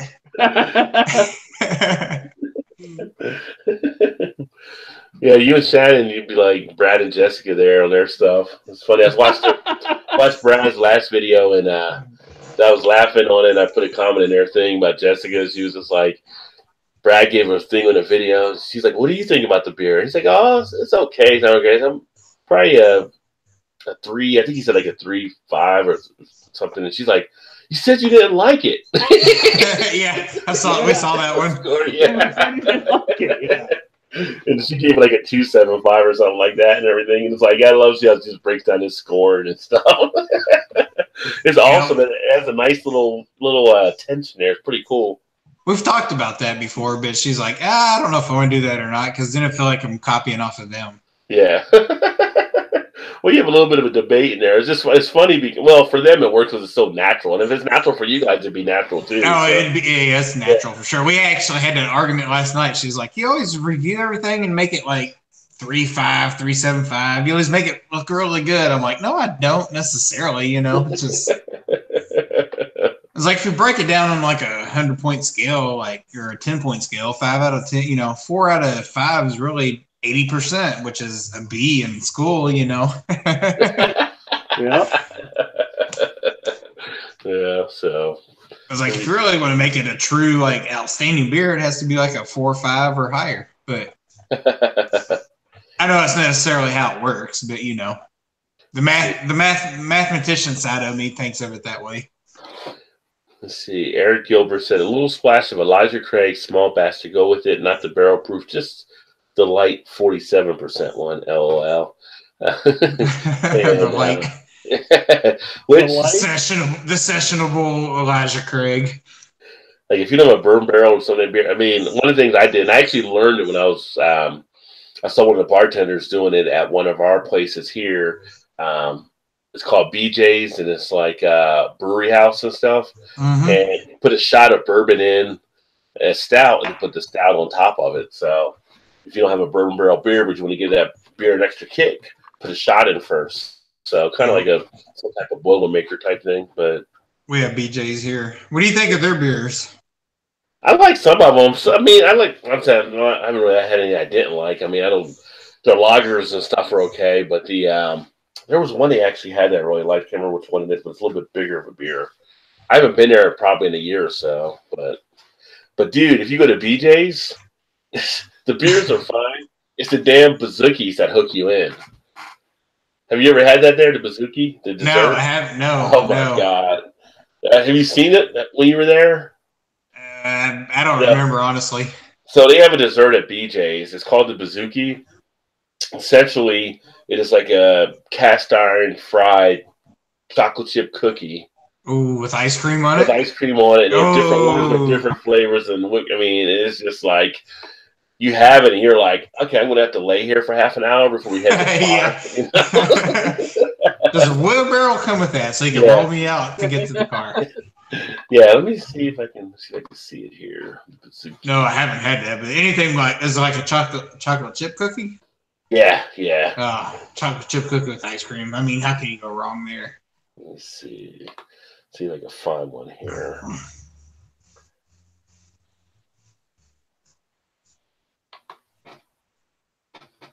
Now that you say that, I think I remember seeing on the menu, but we hardly ever get desserts because we're always so fucking full by the time we're done eating anyway.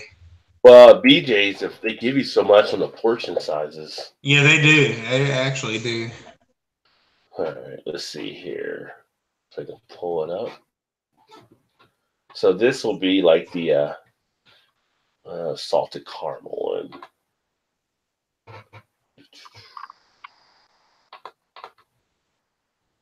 All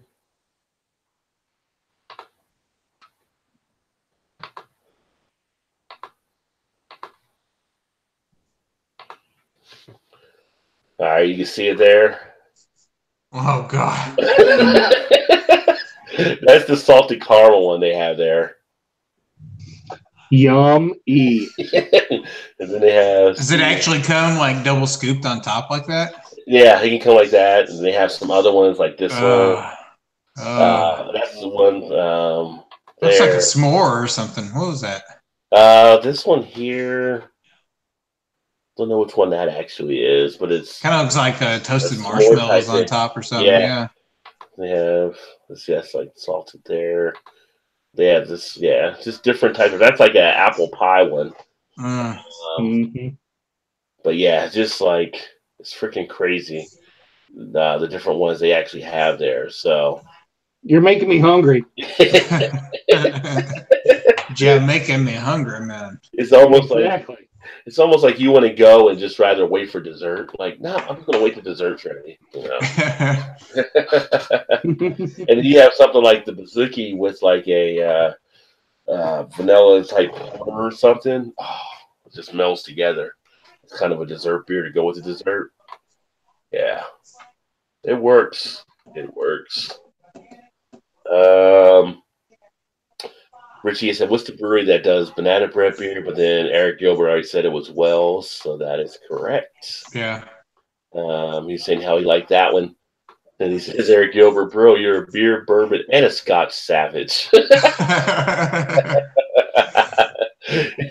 Gilbert, well-rounded gentleman there. Gilbert hits it all. Like if I get to Canada, if I was up in Canada again, it's like, and I was there, Eric Gilbert is like, okay, we're going out drinking. Let's go. Gabriel says the Shock Top may still make a salted pretzel flavor. It is not sold here anymore. From 2013, 2014. That's a good question because I did not see it actually last year at all. I thought the year before they still had the salted pretzel. I've never done that one, but I know a lot of people have liked that one. So yeah, I haven't seen that one for a while either, actually. Chris Post, hey, welcome, Chris. He says, "What's the best IPA that y'all have tasted so far?" Ever or recently? Well, probably overall, I guess. Oh, I mean, the best IPA. Yeah, I mean, the Too Hard it would be right up there. Yeah, IPA. So many different categories for IPA. As a standard. You know, you got your milkshake or New England style. What do you know? Yeah, I think he might have been asked as a standard IPA, but if we were looking at just a standard, it'd probably be the Too Hard for me. I would agree with you there. That's solid. But if you get into stuff like double IPAs, then you have some different things out there, like Ryan Geist Galaxy High. Galaxy High. Yeah, that's probably my best double of and then Ryan Geist has a great one here called Striker as well. They do once a year. Oh, yeah, that's a good one too. Yeah. But then if you get into New England IPAs, then you're kicking in other areas, right? So then the milkshake IPAs. That's a hard one. That's hard to say, just to pinpoint one. But yeah. Too Hearted is an all day, every day. Yep. Probably if it was like gun to head, the only beer you could have the rest of your life, I'd probably pick Two Hearted Ale. Yeah. And then Eric Gilbert was saying on holidays, Richie, so doing a little overtime, LOL. He's talking about, so actually Eric's off, so that's why he's enjoying himself nicely. Nice. Gabriel says Stone IPA and Lagunitas IPA that I've tried so far. Talking about the IPAs, the best that he's liked. Lagunitas IPA in draft is good, and Applebee's. Yeah, Applebee's does have it on draft usually. And then Richie said, Rob, what are the best beers to pair with some tasty grilled steaks? For me, in having a grilled steak, some of your lagers are actually pretty good. And I know Eric, he's a big adjunct lager, but you can actually get a pretty good adjunct lager that will actually go good with the steak. You can also do something a little bit more of a.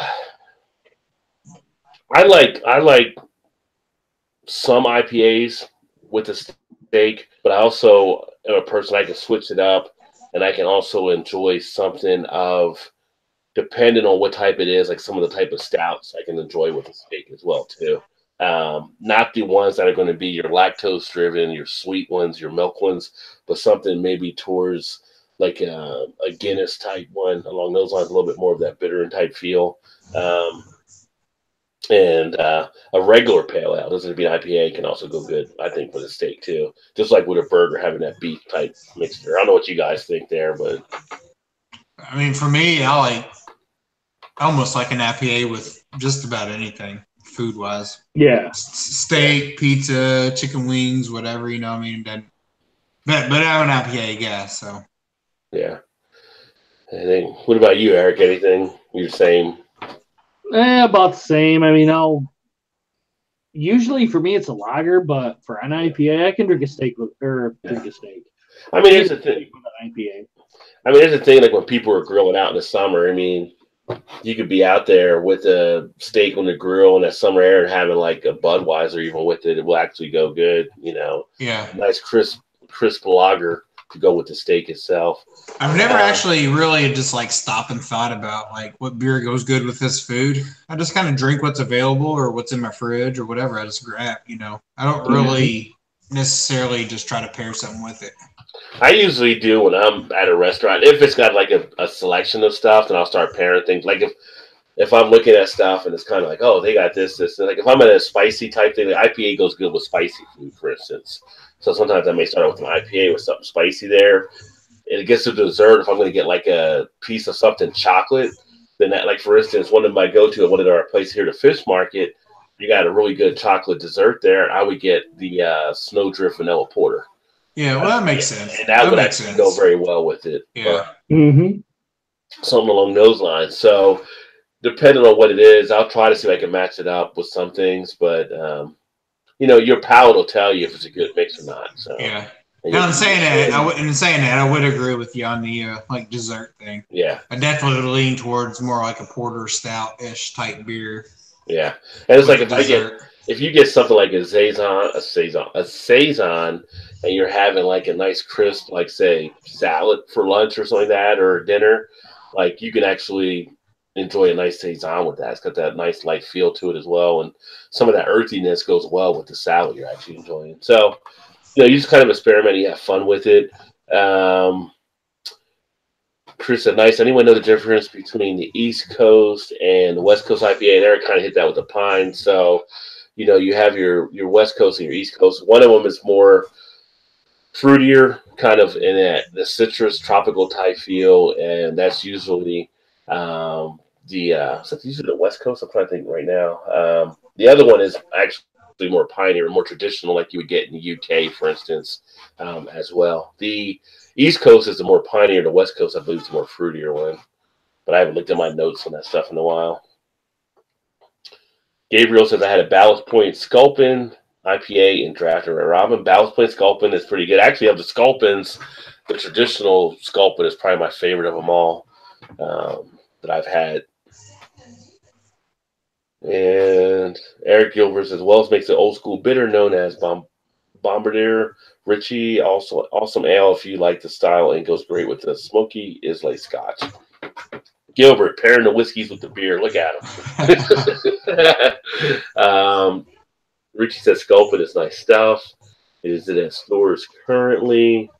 Talking to Eric about what he mentioned. It's hoping it's good for the first time drinking it. He remembers liking the grapefruit one as well. Ballast Point has world class beer and world class price. Yeah, I think some of the stuff Ballast Point, they're a little overextended for what you're paying for them. But Yeah. They've always that been beer, pricey for me. yeah, the one that I really like from them probably the most is that Marlin, which is their I think double IPA is really good.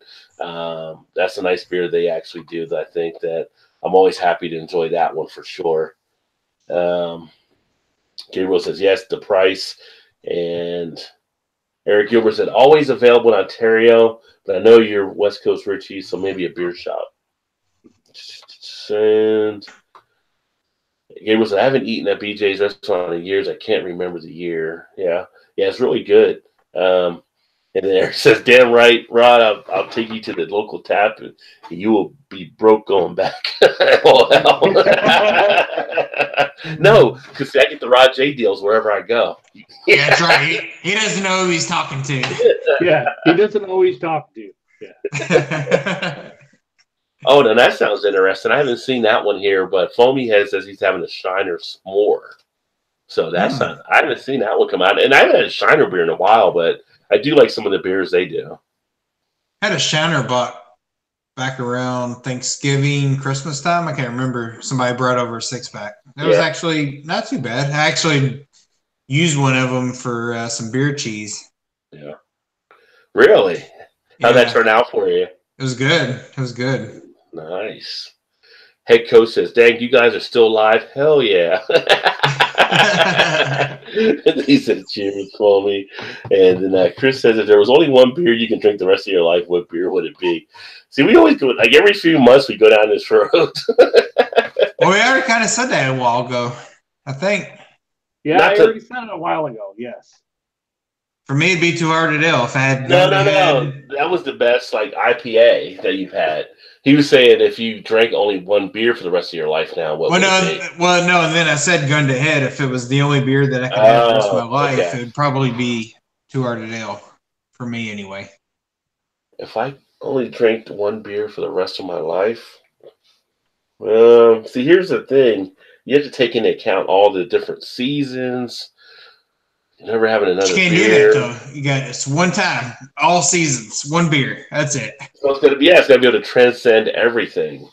You're on an island with Tom Hanks in the volleyball. You just got one beer. You guys got to share it. What are you gonna drink? But it's an endless supply of that. It's not your last beer; it'll be an endless supply. Well, no, right? Beer. Yeah. They're gonna just drop it down. They're gonna save you. They're just gonna drop it on the island. You just gotta drink it. Man, High Life, Miller High Life for me. There you go. For me, the thing that pops in my head is Oberon. Really? I was gonna say it'd be like Galaxy High for you. I thought. No, because at a point you would get tired of that because the syrupiness of it could actually hit you at a certain. But the Oberon wheat ale is light enough that in the hotter years you can do that. You can drink it as much as you want in the colder type season. It's pretty smooth all the way around. So yeah, but it fills you up so much, or at least it does me anyway. Well, yeah, you're lightweight. Yeah. No, I think if I had to choose one that had to be durable through any type of thing, it'd probably be something like Oberon. I mean, that's a solid choice. I'm not, that's a good. That's a good choice. That's a good choice. Yeah. Yeah. I mean, it's well-rounded for pretty much all seasons, really. Yeah, because I mean, even though I like Belgian ales the most, it's kind of like they will weigh on me after a certain point. So, because they can get over sweet too. I mean. Yeah. And tire you down. So, but Oberon, I probably would say that. Richie said he'd probably be happy with Celebration now, drinking with Tom Hanks in that ball. Yeah, him. Yeah. Him, Tom Hanks, and Wilson hanging out. Wilson, that's right. That's a solid choice too, though. I've never still seen that movie. I've seen parts of it.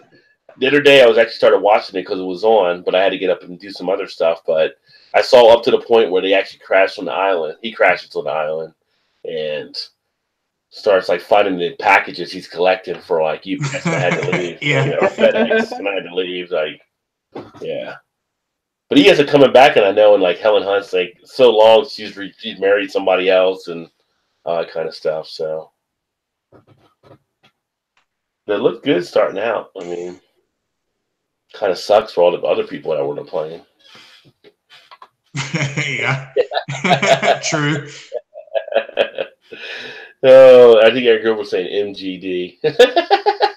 MGD. Miller Genuine Draft. I can't drink Miller Genuine. That's the only Miller beer I can't drink. Is that one? Yeah, we drank that when I was About some in college. hams. In college, that was a drink of choice for a while. That's when it first came out. Because of the price, I would assume. No, the price, but I actually liked it back then too. So, Yeah. I mean, again, this was late 80s, early 90s, so we were still kind of not limited on what we can get. I mean, you weren't seeing a lot of the Sierra Nevada, Sam stuff, you know, going to WVU. So it was kind of like your regular macro shop. But yeah, good stuff. Well, I think it's 11:40 right now. Eric Gilbert says High Life is solid for a Mac. Yeah, so champagne of beers. Champagne of beers. But thanks for everybody that actually hung out tonight and joined us for another Beer Flow. And great to have Eric back here again. Another fun time. Okay, hold on now. Rain is asking, Rod, have you ever had Affigem double or triple? I thought they were way underrated. I have not had them. I've not heard of them before, so I'll definitely make note to check them out as well. Chris asked, Chris, he wasn't here earlier, so he said, what do you guys think of CBS, overhyped or up to the hype? For me, it's overhyped. Yeah, it's to the point now where it's overhyped. Yeah, hands down overhyped. We talked about it a little bit earlier, Chris, before you got here, that, you know, for me with Founders, that and the KBS overhyped for me, I can be just as happy with the Breakfast Stout, which I think holds even better than those other beers, in my opinion. So I think CBS this year, though, is a lot or this past year was a lot different than 2 years ago when it first was reintroduced. That one was fantastic. Yeah. But I think it's been more mass produced per se. I think the quality of it's gone down. Well, the fact now that I can walk into stores, or Eric can walk in, I don't know if you've seen it there. Oh yeah, no, I still see it here too. You're seeing it like out there. Yeah, and it was like before it was like gone if you weren't there that day or two. You know, it's just showing. And like I said, Hop Slam is kind of in that same thing now in my mind, thinking why do we have these Hop Slams laying around? You could never find these before. It's kind of becomes a hype versus availability type thing. Yeah. Now if they're making more of it, you get it. It's not like whatever, you know. Which the only difference I would say with Hop Slam is, I think it's more of a timing type issue, and it's just more of the beers that I caught up with it from that style and different beers out there that I've kind of expected that more. I think that's more of that situation. I think it's still as good as it was before. It's just other stuff has caught up, and then some people aren't willing to pay that price as well, especially, you know, some of the ups and downs, people getting squeezed in the economy in different areas, $18, $19 for a 6-pack of that. You're like, I can get 2 of these other ones at $9.99 for that amount. So, right. Yeah. It all comes into play too. But, some of the old school stuff, you know, just kind of starts getting left behind, like, per se, you know, like Zombie Dust that I'm drinking now, you know, it's 5 years ago, people were, you know, killing people to try to get it, you know, not to that extent, but you know what I mean. Yeah, and it's surprising. I haven't walked in any stores yet this year, but the last couple of years, there's times I walk in and there'll be Zombie Dust that's fresh in carts, and it's like $1.99. I'm sorry, like $2.99 a bottle, whatever, as many as you want. When they used to limit you to 2, you know. Yeah, they're getting overstocked a little bit there as well. So as times change, you know, just pallets change, and you know everything kind of up their game a little bit. Kind of leaves some of the old standards behind a little bit. Yeah, definitely. But thanks to everybody there again, and Chris says, thanks, guys. You guys are golden. Cheers. And everybody's starting to say goodnight and everything. So appreciate it. Of course, remember, if you like what you saw, hit that like button. And, of course, if you haven't subscribed yet, and we do this every Thursday, make sure you hit the subscribe. Make sure you hit that alarm if you want to be updated on stuff. Look for some of the other newer videos and stuff to come out here. Mention the new format. So tomorrow and Saturday, I'll get a couple beer reviews up. I got a ton, so I can actually I might get up more than maybe one on Saturday. And then Sunday, I might come up with something different. If not, being a wild card day, it might be even more reviews. So we'll see what happens. But now I'm going to turn it over to Eric, of course. All right, guys, if you had too much to drink, please get a designated driver. Guys, it's stupid to do it now because if you do, you're going to get pulled over by the cops. They're going to make you do the stupid-ass sobriety test. Then you get a free ride to jail. They're going to have court fees and then possible prison time. And then if you hit or kill somebody, you guys know you're going to be in the slammer for a while. And if you kill yourself, all you've done is hurt your family and friends and put yourself 6 feet under, okay? Just sleep off your buzz. Have someone at the bar get you a ride home, or use the phone, the apps on your phone like Uber or Lyft. Get a ride back home, because in this day and age, it's stupid to do it. And you're going to have thousands upon thousands of dollars in court fees. So it's stupid to do it. Just take somebody's advice and get a ride home.